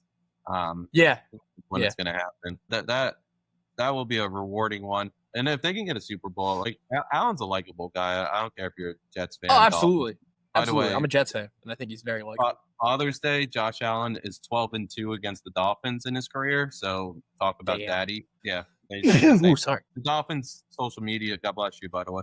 The social media account should be saying Happy Father's Day to Josh Allen. You got a few quick ones. I'm going to save a few for next week. I know this is tough because... Are we closing with the interview? Because we also have Tom Verducci. Okay. Yeah, I can save them for next week. Do we feel like we covered enough this week? No, that's fine. I just didn't know if we had another segment to do after Tom Verducci. But if we're closing with him, that's a good close. Yeah, I think we'll close with Verducci. I got one more. I'll do one more question. I have a few fun ones for next week. I think these will be good for next week. If you have general questions, save them for the complete off season. Because after our finals recap, it's a wasteland. It's all no Olympics this year, no Euros, no World Cup. Yeah. No, you got the Team World Cup. The what? The Club World Cup. Oh, that's new, right? Yeah, that's actually in the United States. Is the MLS actually invited? They better not be. I do not believe so. Okay, good. I have some fun stuff planned for our NFL previews this year. Do you have a team do you have a club that you follow? Like, are you into that? No, okay. no. Oh, I'll watch it occasionally. He's in Bradley Beach every week following Arsenal over at yeah. I'm a huge Liverpool guy. Steve knows. I think I thought you were being half serious. That was like your first sport you ever played. I feel like your first love. Yeah, left back. Well, it wasn't a love. I was forced to play. What, a footy? Yeah, the coach was like, "You're not aggressive enough, but you seem to be able to kick the ball in the right direction, so we're putting you a left back." And that was it. There you go. At least you got on the field. I was. I think I made the all-county team my last year, but it was like mixed, so I think I was one of the older kids. You sold yourself short. You should have stuck with it instead of giving. Well, I think I was someone called me a foot fairy in 6th grade once, and I was like, well, I guess I'm not playing soccer anymore. That was that. And then instead he played James Bond on the GameCube. No, I did cross country, and then I played James Bond on the GameCube. Yeah, I remember that was a favorite of yours. I got one more question before we go on to Verducci. I think it's fitting because it's an MLB question. Sorry, Joe. Aaron Judge went 1 for 12 against the Red Sox during the sweep, had 9 strikeouts. His average fell to 378 for the season. I'm going to ask John this. Do you fear a slump is coming? The schedule is pretty favorable coming up. It's a pretty easy schedule. But what's your thoughts on this past series? Oh, yeah, he struggled. I mean, he had, 9 strikeouts, I think, against the Red Sox pitching. But, he has these peaks and valleys. I mean, he was hitting 396 going into the series. The biggest thing is the Yankees, they pitched great and lost.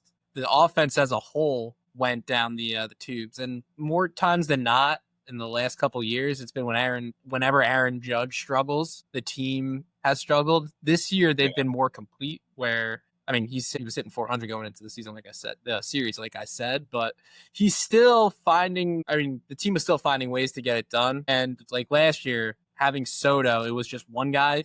And I'm not saying, 4 guys is better than having one guy giving all that production. But to answer your question, Steve, am I worried about Judge? No. I mean, he's going to slump as long as he's healthy. Like, if you tell me he, has an oblique issue going on now, I will be worried. Yeah. I will definitely be worried because the whole team right now is struggling. Like, Ben Rice, we haven't heard from him in the last 2 weeks.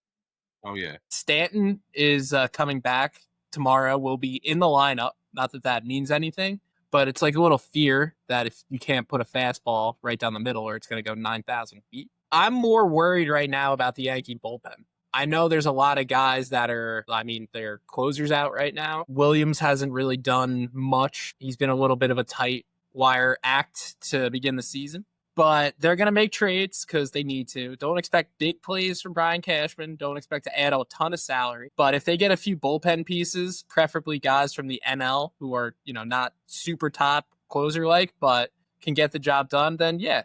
I mean, the American League is terrible this year. It's definitely an inferior. I know that Steve likes that to hear that because Steve being a Mets fan and, this whole AL-NL rivalry has been picking up over the last couple of years because the AL has been coming back slowly to the NL. I will say I don't love the Dodgers being in my division. Oh, they're like we were talking about before. They're insane how good they are. They have, I think, 20 pitchers on the IL, and they're still the best team. One of the best teams. One of the best. Detroit. Do you guys trust? I don't trust Detroit come the playoffs. They're Detroit. Yankees are good, not great, but they're still probably a World Series team. As bad as that is to say. I will say though, John, if we're gonna look at MLB history, which I don't know if that's still a thing anymore, but whenever you have an ace who can just shove once the playoffs come, a lot of times that results in a very good thing for a team. Yep. It's kind of like a hot goaltender during the playoffs for the NHL. You talking about Skubal? Yeah, I mean, like, who knows? Like, Skubal, the reason the Tigers got knocked out last year by the Guardians is because Skubal had one bad game in the playoffs. If Skubal is his usual self, I think he gave up a grand slam even in the playoffs last year. I remember that series being great. I don't remember 100% what happened. I just remember it being a great series. I would have rather faced the Guardians than the Tigers as a Yankee fan last year. I think it would have been trouble if you had to see Skubal 3 games in a series. Absolutely. No one wants to see that guy twice, never mind 3. No. And the way they set it up, they will find a way in a 7-game series to get Skubal on the mound 3 games. So, I don't know. Like, anything can happen once you hit the playoffs. You ride Skubal. All you need is one other game where you get lucky and you're You definitely need your aces, though, like you said. And to me, the Yankees don't have them. They've got 2 decent... Well, Max Fried's pitching really well this year. He was and fantastic. I don't trust Rodon. Yeah, I don't trust Rodon farther than I can throw. So I would think that what Fried did today was a big positive. The fact that he gave you 7 innings in a game that you were losing and he kept you close. But on top of that, he threw 105 pitches, which is a huge plus to get out of your... He's only had 1 bad start the whole year. Yeah. I mean, he's been so solid this year. Yeah, he's Cy Young contention, and if he stays like this, he'll be a top 2 Cy Young voter. Absolutely. Yeah, I mean, Mike will argue with me that the offense is good on this team. I will argue with you guys. I don't think this is something that will stay the way that it is the entire season. Just look at Goldschmidt, for instance. In a matter of like a week or two, he'll probably be under 300. And then we're talking about, all right, Goldschmidt's just having an okay season because I can see that. He doesn't have that great 300 average anymore. Not just that, he's not hitting home runs anymore either. Yeah. He's sacrificing contacts for power. Yeah. I mean, Bellinger only had like a 2-week run. That's so all streaky. He had to show for this season. I mean, Volpe just like, there's one moment when he's got his average back up to 250 and every Yankee fan's trying to tell me this guy, just give him time. He's going to be a big shortstop. Then the next week he's falling off again. He's back at 235. He's infuriating, Volpe, but not in like a malicious way. Like, I think it's just because we all want him to do well, but we have to realize, like, how long until we just are accepting he is who he is. Yeah, which isn't a bad player, not at all. That's a solid MLB player. He's not what the media, which I would have to say is partly to blame for him, dragging him up to be this. Like, he played with Bobby Witt. Bobby Witt is head and shoulders above him. when it comes to baseball player. Yeah. But that doesn't mean he's bad. Like Bobby Witt is an absolute freak. It's not fair what Volpe received, but that's a part of being a New Jersey guy who's playing in the New York territory organization. Absolutely. Yep. He kind of received the LeBron James treatment when he's far from what LeBron's level is. Like Volpe came in and they said, this is the next Derek Jeter. He's going to save our franchise. He's going to be that type of captain. He's going to hit like Jeter. He's going to have a great glove. He's going to get to every ball at shortstop. And half of that statement was true, but it's the half of the statement that doesn't make you a perennial all-star and the face of organization. He has a great glove. He's going to be a Gold Glover. But you know who else had a great glove? And I'm dropping his name as a Mets fan. Please don't say it. R.O.? Ray Ordonez. We had to drop the Ray Ordonez. Yeah. He did. Ray Ordonez was a freak. It was unreal. Loved watching him just because of what he could do with his glove. I've never seen anything like that before. And I know, like, I've watched videos of Ozzie Smith and every other Gold Glover you can throw my way. I don't know if they did what Ray Ordonez did on the field. It's just, I can agree. He was like a wizard. Yeah. Magic, what he was doing. And Volpe has a great glove, too. Has a lot of range at shortstop. Seems like he has a pretty good arm, too. But he's never going to be your face of your franchise. You really needed some other guys to fall into place. I don't think Ben Rice will be a consistent person that you could plug in the middle of your lineup his whole career.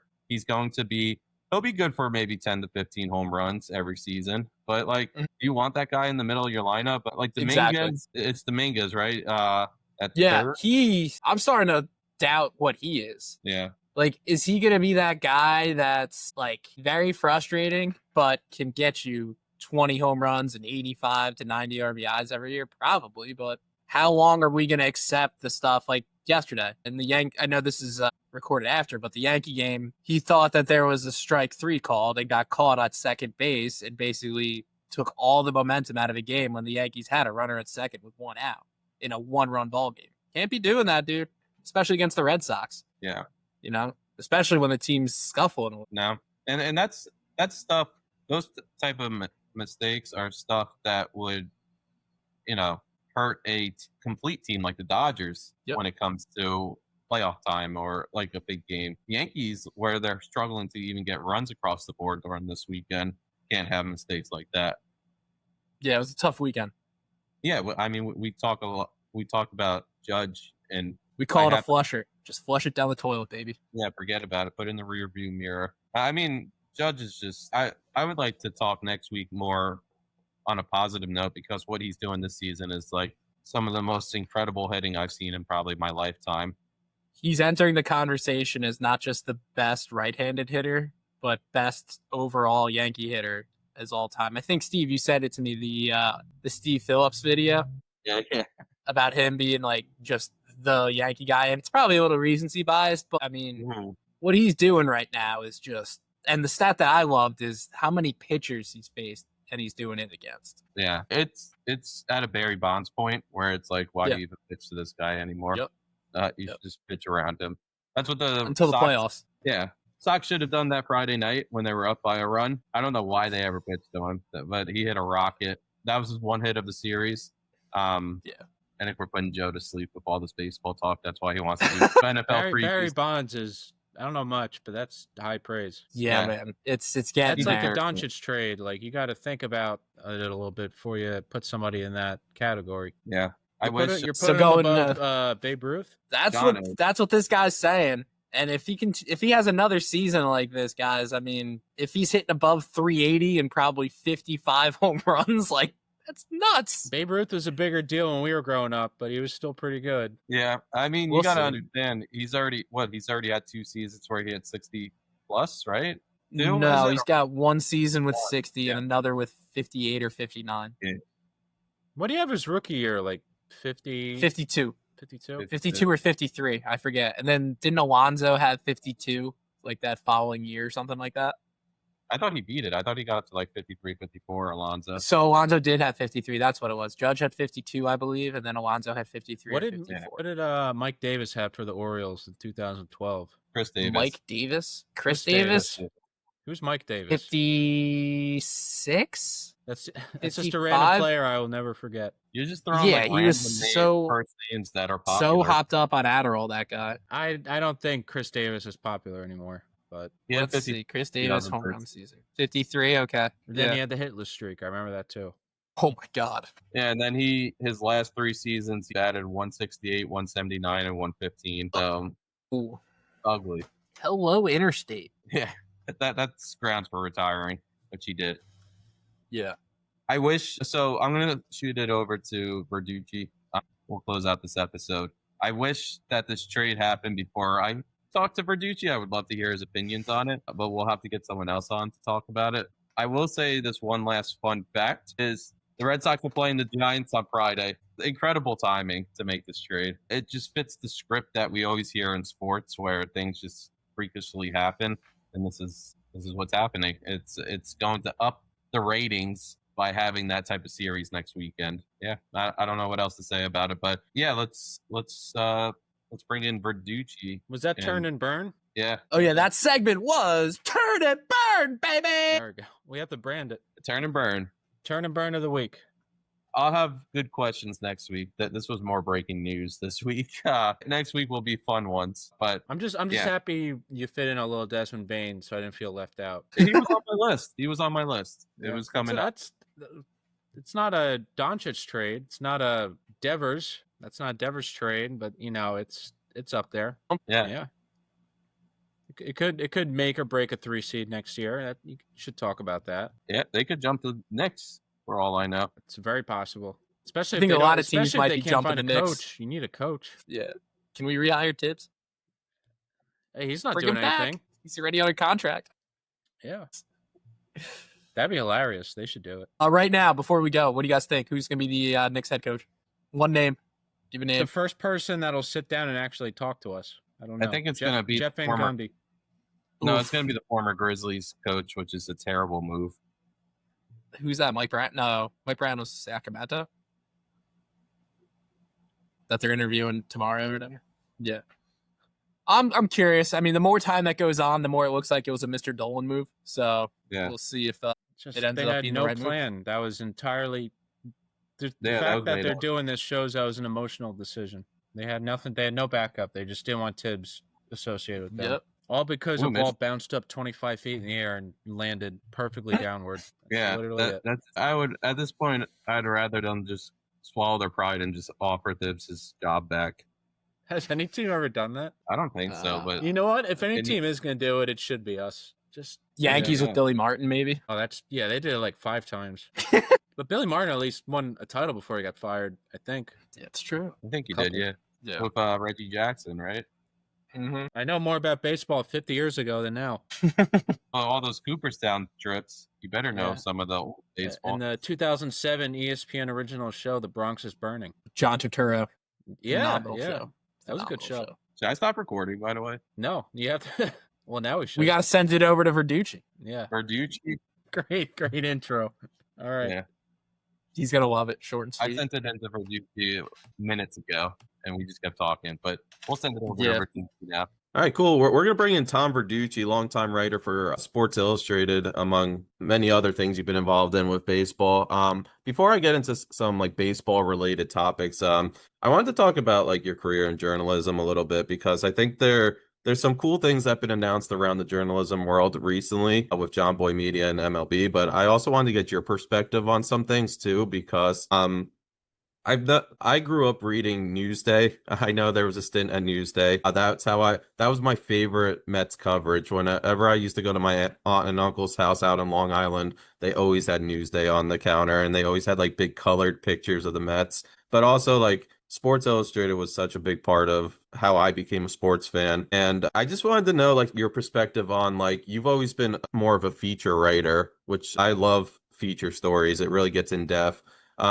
Your thoughts on like the difference between like feature and like just being like an everyday game writer or beat writer. Like, what made you gravitate towards feature writing, and what's your thoughts on like the two journalism styles? Yeah, it's interesting because I did start as a beat writer back in the day. I want to go back even farther. At Newsday, I started actually covering high school sports, but broke in essentially as a beat writer on the Yankees and the Mets, and I loved it. It was a great job. But I think my DNA has always been about feature writing and long form writing. I just like the craft involved in it. And I really enjoyed the beat work, don't get me wrong. But I like being able to put in time and finding perspective on stories. And I think one of the great things about going to SI is you had time and you had the resources to really produce things of quality, which in today's world, and even back then, wasn't really done by a lot of people because there's such a rush for news, right? And I get it, especially the news cycle is faster than ever. But I guess I gravitated more because I wanted to know the stories behind the story and to get into depth on things. Absolutely. You grew up in Jersey, and then you also started on a New York publication with Newsday. When you write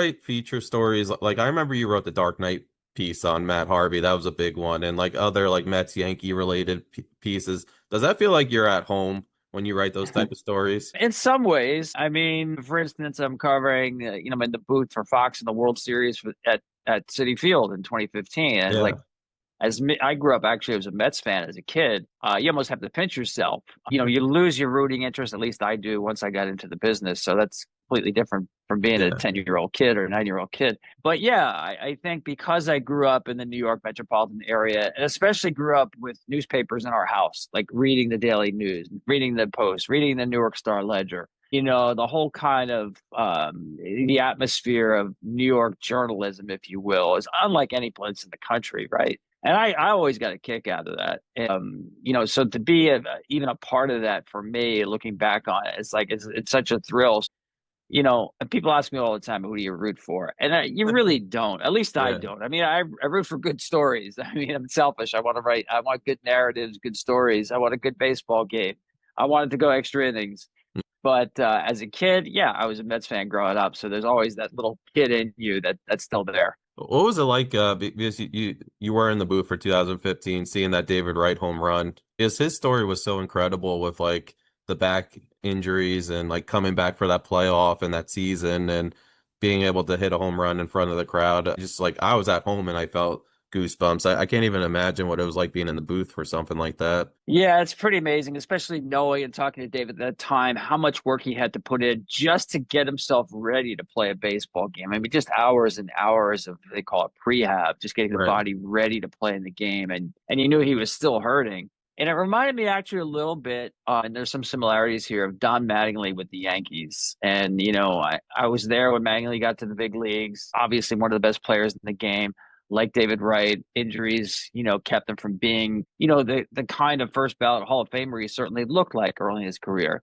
And I remember when Mattingly finally made the playoffs in '95 and just running out to right field to warm up before the game, the place went absolutely crazy. They knew how meaningful it was for a guy they love, but getting his first shot at the postseason and seeing David Wright in the World Series, you had that similar feeling, like you want good things to happen to good people, especially those who've been hurt. And it's really cool to see. Just a great moment. Yeah. In a little bit, I want to ask a little deeper question. Like, I guess it's hard to pick favorite moments and favorite features you've written over the years. But before I get into that, I've always noticed with like baseball writers, I know you're not like, everyone always says they're not a specific fan of a team, but like, I feel like baseball specifically baseball writers, it's always been a big part of your life since like growing up and stuff like that. And I actually I never knew this. I read a fun fact. There's a connection to Gil Hodges, right, in your family. Did that shape your baseball experience, having that connection? Or like how did you become so enthused about the sport, I guess? First of all, Gil Hodges was married to a first cousin of my father's. So we called him Uncle Gil growing up. And first game I ever went to was when Gil Hodges was managing the Washington Senators. They were playing at Yankee Stadium. And I went with my aunt and cousins. We went to the game. We met Gil Hodges after the game, met Frank Howard. So that was my first major league game. And then when he was literally traded as a manager to the Mets, my brothers and I all became Mets fans. So that was the reason why I rooted for the Mets. It was really because of Gil Hodges. And for me, I don't know, I loved all sports, but baseball was always my favorite sport growing up. Even as a little kid, when I first started being able to walk and run.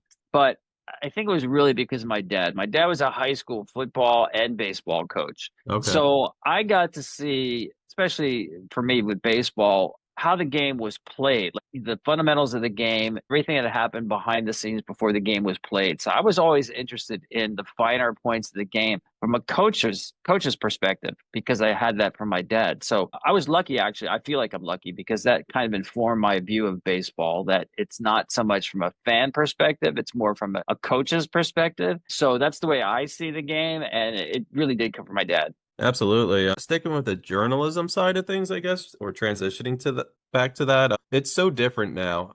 Like I bet if you asked yourself when you were on the high school beat as a journalist, if you would be on like TV covering games and stuff like that, you probably would have been like, oh, no shot. But now, like, you're always doing like interviews. You've been in the booth.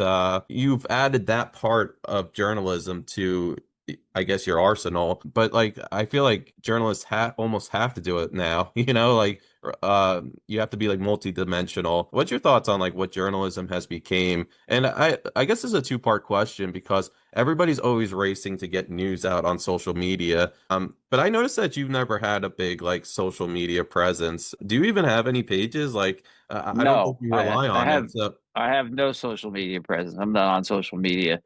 Yeah, you're absolutely right. First of all, that I got into this business because I love to write first and foremost. Then I love baseball. So it seemed like a cool thing for me to try to combine the two of them. And back then, you didn't think about doing one or the other in terms of print and electronic journalism, as they called it back then. So, even through college, that's all I wanted to do. I wanted to write. At the time, it was newspapers. Eventually, it was magazines. But I never really even thought about the idea of, hey, one day I'd want to be on television. In fact, if you asked me, I probably would have said no, that I don't want to be. Because, as I said, my first love was really writing. But in the course of my career, certainly, things changed. And you're absolutely right. It's a necessity. You have to be well-rounded. And I think if I was growing up today, I would think about, yes, I'd have to have a social media presence, a television presence, a writing presence. And things really changed because there was such an emphasis on the written word back then. That's probably what drew me to it. And much less so now. Everything is much more visual. Maybe, if I was growing up now, I'd be much more into the television side, maybe thinking, oh, maybe I'll dabble a little bit in the writing side. But for me, I've never lost the love of writing. There's still nothing like, taking your time to craft a really nice story and having it come out halfway decent. absolutely. I mean, it's just interesting what journalism is. I remember I took journalism classes in college, and I was originally actually a prep sports writer too. And I remember my journalism teacher was like, "You're always competing with that blog with that guy in his mom's basement that's just hitting enter every day because people will read it." And it's the same thing with like social media. It's like you go on social media and there's a page like, I'm just making this up, like Mets Muse or something, putting out information and people will run with it. It's you have to like guess what's correct these days, But I guess like the question, like John Boyd just made a big announcement. They're going to be joining MLB, and they're huge on like the YouTube presence. But I feel like companies are starting to transition over to that. What's your thoughts on like that's huge, like the MLB joining links with John Boy? What's your thoughts on like situations like that where essentially YouTubers and podcasters are getting these type of opportunities? Yeah, I think it's great. I think it's a much more democratic world than it used to be in terms of opportunities. If you asked me 20 or 30 years ago, I think probably would recommend a similar path that I did, which is take any job that you can to get some experience writing and try to get a foothold in the business and take it from there. But now you can almost craft your own path depending on how good you're at it. And actually, I always say how passionate you are about it, because you're right. There's a lot out there, right? You're competing against so many more people than you used to. How do you stand out? Well, first of all, you have to be really resilient. Like it's hard to stand out. And I know in terms of looking for opportunities, you're going to hear no a lot more than you will yes.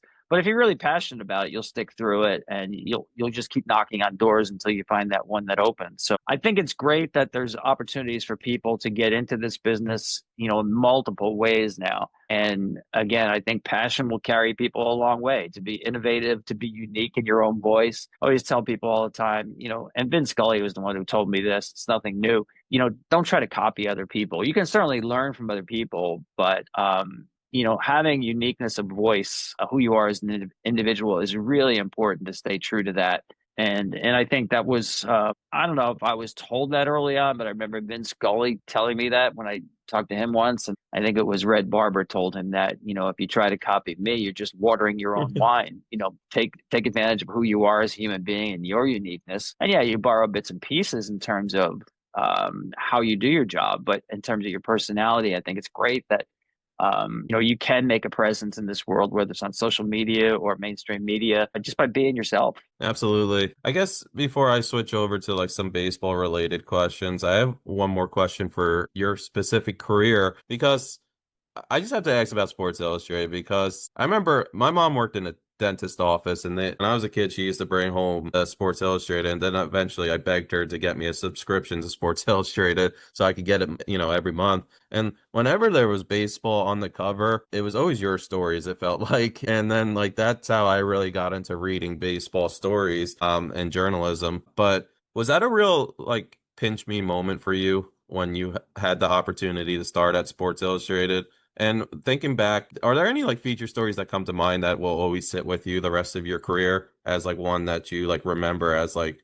that was a big part of my journey? Yeah, first of all, it is sort of a pinch me moment when you join SI. I mean, just the legacy of the magazine, the history of the great writers, not just sports writers, but really just the great American writers. To be a part of that was, a thrill. And it's also a challenge because you feel like you do have to live up to the legacy of the magazine. So I like that. I like the fact that, there's never a day where you hit that send button and it's like, well, that one was just okay. No, you always have to produce really top quality work. And I like that. That's the driving force in the magazine. Picking out a favorite one is really hard because I'm always going to leave something out. So I kind of say like the most fun story I ever did was when I went to spring training with the Toronto Blue Jays and wrote about it. I'm only the SI writer featured on the cover of the magazine. I had no idea it was going to be a cover, but it was. That was the ultimate fantasy camp. I mean, it was actually real live Major League Baseball, and I didn't have to pay a dime for it. And my hamstring held up throughout the whole week. Some other ones that stand out for me. I remember when the Red Sox won the World Series in '04, and I'd written so much about the Red Sox, and then SI decided they were going to be the sports people of the year. I was kind of written out on the Red Sox. Like, what else could I possibly write about this group? And I decided to write something about what it meant to the fans and Red Sox Nation. And it's one of my favorite stories because to me, sports only are important when they connect people. There's like no better example in the '04 Red Sox, people going to their grandfather's graves and saying, we finally did it. We broke the curse. I just like the approach and the meaningfulness of that story. I did a story years ago on Sandy Koufax that I know some colleges have used as an example in creative writing classes. That was a really cool story because I actually wrote a whole story about Sandy Koufax without interviewing him. There's a long story behind that, but I was really happy with the way that one turned out. There's just so many of them that I'll probably leave things out. But there's a lot of ones that are also, that didn't get maybe a cover or so, or I like the story I wrote during the pandemic. I wrote this story. It's one of the longest stories SI ever wrote. And it's a story about a guy who was covering the Red Sox in 1919 during the pandemic then. The pandemic, you couldn't help but write anything unless it had something to do with the pandemic. It just literally shut the world down. And I just wrote this historical story about this guy who, for a Boston paper covering Babe Ruth and the 1919 Red Sox, and what it was like, not just covering that team, but living through the times of a pandemic. And the guy actually wound up, he and his wife both actually died from the plague that was going around in 1919. Oh, wow. That was really one of my favorite stories because it was not an obvious story to write. It was one of the longest stories in the magazine. It had a different form to it. I wrote it in a letter form. So in terms of just being creative, in terms of subject and the way it was presented, that was also one of my favorites. Yeah, I guess you have to find new ways to challenge yourself too when you've been in the. Yeah, but you never do. I mean, the stories, like people ask me a lot of times, like, don't you get tired of writing about baseball? And I never do. I mean, I love the sport. I feel like the more I learn about it, the more I found out that I don't know. And the stories are always changing. They're always new. So the challenges are always new as well. Do you feel like the stories almost write themselves once you get all the information? I wish they did. No, I don't. But I will tell you this, that it's a good point you bring up, that if you read something that you really like and you think it was well written, a 99% chance it was probably very well reported. So to me, I feel like, an artist needs a lot of media. If you're a painter, you need a lot of different colors, not just the canvas, but you need the colors. And to me, when you sit down, you feel like you have good material. That's when it's especially fun to write. I wouldn't say the story necessarily writes itself. Yeah. Writing is still really hard. To write well, write long, to me anyway, it's hard. But there are times when I know the material is really good that I can't wait to write. I want to start to dive into it. I would never say it's easy, but it is fun. Yeah, absolutely. Is it okay if I ask a few current baseball questions? Sure. Real quick. They're geared towards some stories you've written recently. You brought up the Red Sox, specifically 2004, but current Red Sox just brought up Roman Anthony, who is the top prospect in the league. What was your personal thoughts on the whole situation that unfolded with the service time? I think they were trying to hold off so it wouldn't be considered his rookie season, right? But they were also kind of spiraling, losing they were kind of falling in the race. Did you think there was a perfect time for the Red Sox to call him up? Did you like what they were doing with the prospect, I guess? I mean, I trust their player development people. They think that the player needed some finishing work before bringing him up to the big leagues. I mean, he is extremely young. Just 3 years ago, he was in high school. So you want to make sure you bring him up, that he's comfortable, and that there's a place for him. I mean, it really took the injury to Abreu to really say, okay, now we have an everyday spot for him. You don't want to have him in a platoon role. You want to just have him to know that he's going to be in the lineup each day. No, I didn't think it was that late to bring him up. I just think there were a lot of things with the Red Sox this season that made the team very unsettled. And, it turns out now with Anthony and Mayer and Campbell, that they have these guys now in the mix. It's been I would say, an awkward transition to get to this point. And the team, to me, should be better than how they've played.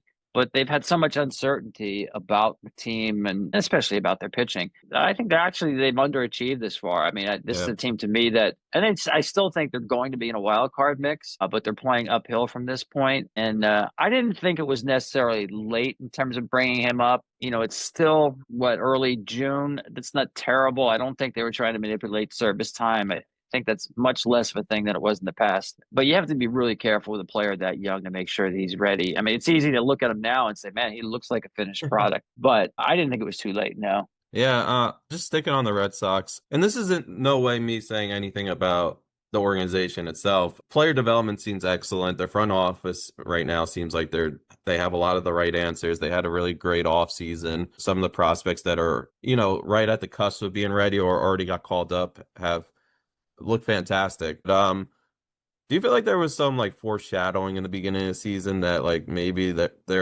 I don't know if it's leadership, but I don't know, with the Devers situation that unfolded and he was unhappy, and he's a veteran player that usually you would be hey, maybe he could be in a Lindor type role where he really picks up the rest of the clubhouse. And then they had a lot of new faces through free agency, so it takes a while for players to gel, I would assume.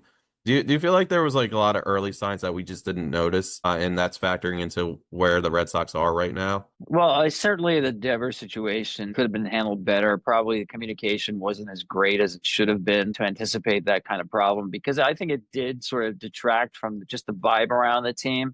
Yeah. In Boston, like in New York, these narratives can become big. You think they're external and it shouldn't matter on the field, but the fact is they do. I mean, you can't help but notice, because there's so much noise around a situation that could have been, if not avoidable, could have been less toxic than it turned out to be.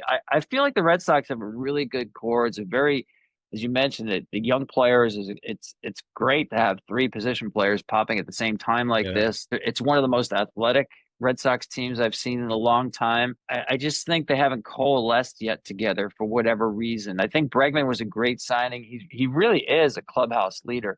Yeah. Although he was put in a difficult situation because he took Devers' third base position. So it was kind of hard for him to bring Devers through that situation, because he actually was the fulcrum to how the tension began. I do think they're sitting on a core of a group here now that's going to, I think their contention window is just really now opening up. They definitely have to finish it off with pitching. Not in love with their pitching. Some of their young players who stepped up last year, like the Houks and the Bayos of the world, the Whitlocks, haven't really taken that next step here. But the Crochet signing was exactly what you should do at this point. Start to finish this team off. You saw the young core players coming around, and trading another one top prospect like Teal made a lot of sense to get a true ace in the rotation and to lock him up. I mean, those are all good things. But I think it's been just a longer transition, if you will, to get to the Red Sox team that they know they were getting to. And I expect they'll play much better in the second half of the season. Absolutely. Staying on pitching, you wrote a piece on Paul Skeens, and I actually asked this question to Jarrett Carabas, and I'm curious to get your input on this. I know you said Skeens, there hasn't been a pitching phenom similar to him, I guess. Would you compare Steven Strasburg's debut to Paul Skeens when he came up? I think there is some comparison there, because Strasburg was one of the first real pitching phenoms that I've seen, that the hype was there before he was there. I mean, maybe to a certain degree Mark Pryor, but I think Strasburg really was next level, where like everybody's asking, when is he coming up? You knew all about his college career. The minor leagues, the draft, all those things are covered much more than they used to be. So like Mark Fidrich, even Dwight Gooden can sort of come out of nowhere and pop on the major league scene, and Fernando Valenzuela, and you're like, who is this guy? Whereas Strasburg, like Bryce Harper, the hype started really early. So you knew about this guy. So he got to a big league mound and everybody knew who he was. That doesn't happen a lot in Major League Baseball. And Skeens was kind of that guy, because his success and the team's success at LSU, and really looked like a finished product that you thought would hit the ground running. So I think there are similarities there. For Strasburg, he broke down after, I think, only 12 starts. So that's why I'm saying Skeens at 37 starts is unlike anything we've seen. And now, listen, I have to qualify that because I was there covering Dwight Gooden. And to me, he is the best pitching phenom ever, because he was younger, pitched more innings back in the day. Things are done a lot more differently. So Skeens has got a long way to go to match the 85 season of Dwight Gooden. But just in terms of the first 37 starts, Skeens has the lowest ERA, the second highest strikeout rate, second only to Strasburg. And it took Strasburg like 3 years to make 37 starts because of his injury. Yeah. And he's got this assortment of 7 different pitches that it's just amazing to watch. Dwight Gooden was a 2-pitch guy, fastball, curveball. That was it. Dominated with 2 pitches. But that's why I say Skeens is unlike anything we've seen to get to the major leagues like this, at least through 37 starts. Yeah, it's incredible. You saying it, like you almost have to hear like what he's done already to just be blown away by the stats. It's very easy to be in the moment and be like, all right, this is cool what he's doing, but to like look at the big picture, it's unlike anything we've seen. I want to stay on young players. If you were a GM or a coach starting a team and you had the choice of 3 young outfielders in Pete Crow Armstrong, Corbin Carroll, or Jackson Merrill, who are you starting your organization with out of those 3? To me, I would take Jackson Merrill, and certainly no knock on the other 2 guys. PCA still has a little too much chase in his game. I'm really nitpicking here, but this is what you do when you talk about 3 of the best young players in baseball. I just think Jackson Merrill is a special athlete. He's got a swing very reminiscent of Freddie Freeman. It's going to play year after year. Great competitor. Plays a really, really good center field where, Carroll to me is more of a corner guy. Definitely can play center, but it's a great question for me. But I just think what I saw out of Merrill, especially what he did last year, late in games, it just seems to be built for those big moments. It's a really good question, though, because I think they're very, very similar, those 3. Absolutely. I guess I keep thinking about the All-Star game for some reason, and this is going off topic. And I think back to like when Ted Williams was brought onto Fenway's Field, and like that will be played for probably the rest of our lifetime. How do you get the MLB All-Star game back to that level where it was the best players and it was always competitive and there was cool things surrounding it? But would you say that's a testament to where baseball's at in general right now? Well, I think it's changed because the world of baseball has changed. Interleague play certainly changed a lot in terms of that traditional sense of American League versus National League. So it's not really a rivalry. The game doesn't matter. So it's just a showcase event. It's morphed into something different. So I don't think it should be compared against All-Star games of the past. Other than the history of it is great. But I do think it's just an exhibition of the best players in the game And I like the fact that they're all out there having fun. You know, you don't go in expecting that, you know, Pete Rose is going to knock over Ray Fosse at the plate anymore. That's not what the game is. But you'll see very cool moments of players just interacting with one another. It's just a true showcase of the great players in the game and their talents. I kind of like that now. So I think the showcase aspect of it, I think, plays really well. And one of the kicks for me, the All-Star game every year, is the first time All-Stars. You know, get them on a stage. And sometimes they're not playing in New York, Chicago, or LA. So it's like their introduction to a national fan base is to get on the major league stage. We saw that last year with Skeens starting the All-Star game. I mean, people obviously knew who he was, but the Pirates don't get a lot of coverage, and seeing him out there against the best players in the world was really cool. I think it's turned out to be a really cool event, very different from what you're talking about from back in the day when the games were competitive and it meant something. Absolutely. Two quick questions. I have to ask a hometown question. And you talked about like coaching, and you gave a lot of props to like good coaching, it sounded like early on in this interview. The Mets took a chance with Mendoza. They seemed pretty fascinated, fixated on him when they were doing their manager search. But between him and Hefner, because I remember in the beginning of the season, everybody was saying, yeah, the starting pitching, they just don't have the names in their rotation. And, you know, that they have a guy the starting opening day that was a bullpen pitcher. You know, who knows what Senga is going to be. And it was last year a fluke from David Peterson, and, you know, on and on. You know, Manaea has an injury. But, like, it's been a few years that Hefner's been able to get a starting rotation without like premier names in the rotation to the top of the game. What can you say about like what he's done as a pitching coach? And also, do you think he'll ever be like in like running for like a manager position? Yeah, I mean, first of all, he's done a great job. And I was through the Mets camp a lot in spring training, and I was not signing on to the general narrative the Mets didn't have enough pitching, because they did have quality pitching throughout that camp. And I did put faith, as David Stern does, in Jeremy Hefner. We saw it last year with Manaea and Severino. You're seeing it this year with, you know, Blackburn and Canning. I watched Canning pitch in spring training, and it's like, this is a different pitcher.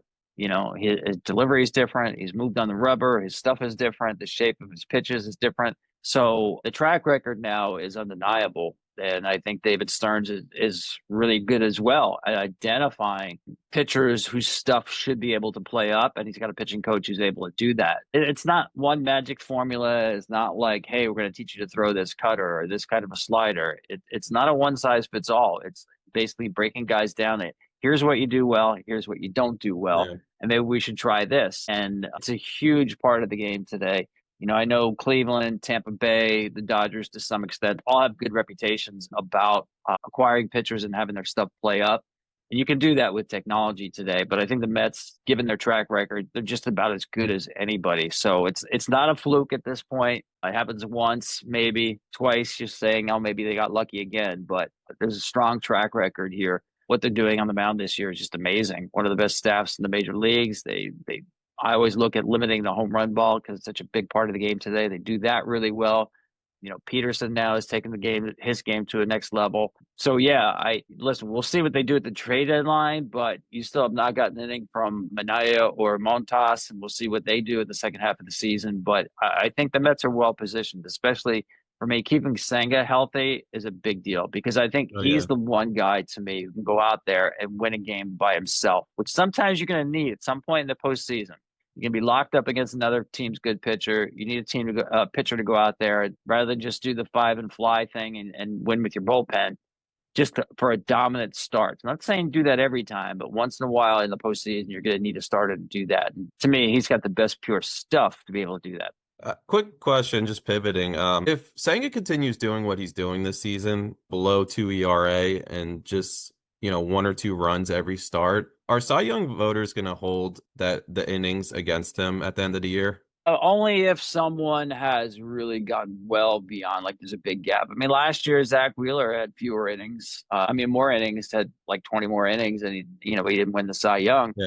So if it's close enough like that, I would say it's not a big difference. But if somebody's at 180 and you're at, I don't know, 140, 150, maybe it does. But I think voters today realize that, most of these teams have some kind of governors on their pitchers. They're not pitching a lot of innings because they don't want to. It's just that staffs like to manage workloads, and it's just such a big part of the game. We've seen the win total definitely diminished in Cy Young voting, and to some extent, I think you're onto something that the innings total has been a little bit devalued. I wouldn't say completely, but a little bit. Sure. I have one last question. Just because I'm like so curious about this season, and I know that the pitching's not there, and they lost Corbin Burns to free agency, but the Orioles, like the past few seasons, I feel like they've been considered what the Red Sox are doing this season, where like they had a bunch of prospects that were ready for the major leagues, and they showed that they could succeed, a lot of them, specifically Gunnar Henderson, and they made the playoffs. They couldn't make it past, the first round, but they were getting to the playoffs. Is this a big mystery what's happening this season to that team? For me, not necessarily. I didn't like this team in spring training. I didn't have them as a playoff team. I just didn't think they built enough around their core of young everyday players, especially when it comes to pitching. I mean, losing Corbin Burns is a really big deal. I applaud them for making the trade and realizing he was only a year from free agency. Going out and getting Charlie Morton was not the answer, as it turned out. A 41-year-old guy. I just didn't think they had enough pitching going into the season, and you're always going to get injuries. Injuries to me are never an excuse. I mean, show me a team that doesn't have injuries, right? So Sure. The fact that Grayson Rodriguez is not there, I mean, it's not a shock. He's had some injury problems in the past, but you almost have to build in the fact that you're going to need a lot of pitching going into a season, and they just didn't have enough. And quite frankly, their young position players have kind of stalled developmentally on the big league level. Heston Kjerstad just went back down to the minor leagues. Adley Rutschman's been a mystery why he's been so bad now for a calendar year. Colton Cowser was hurt. You can't hold that against him. But I think this group was a little bit overrated, to be honest with you. I didn't like what they did at the trade deadline last year. Trevor Rogers, Eloy Jimenez, Eflin was a nice pickup. But yeah, I don't think they've supplemented this core the way you really have to, especially in a tough division like the AL East. So if there's any mystery to me, it would be someone like Adley Rutschman, who looked like a reliable franchise type of player, and why his game is not improved. Yeah, I think a lot of people were excited about him, myself including. We were looking at like a next Piazza type catcher, Right. But yeah, that was really cool stuff. Thanks so much. I'm sorry if I kept you over the time I told you originally, but that was just such a fun conversation. I really appreciate you joining me today. I appreciate it. Thank you for having me.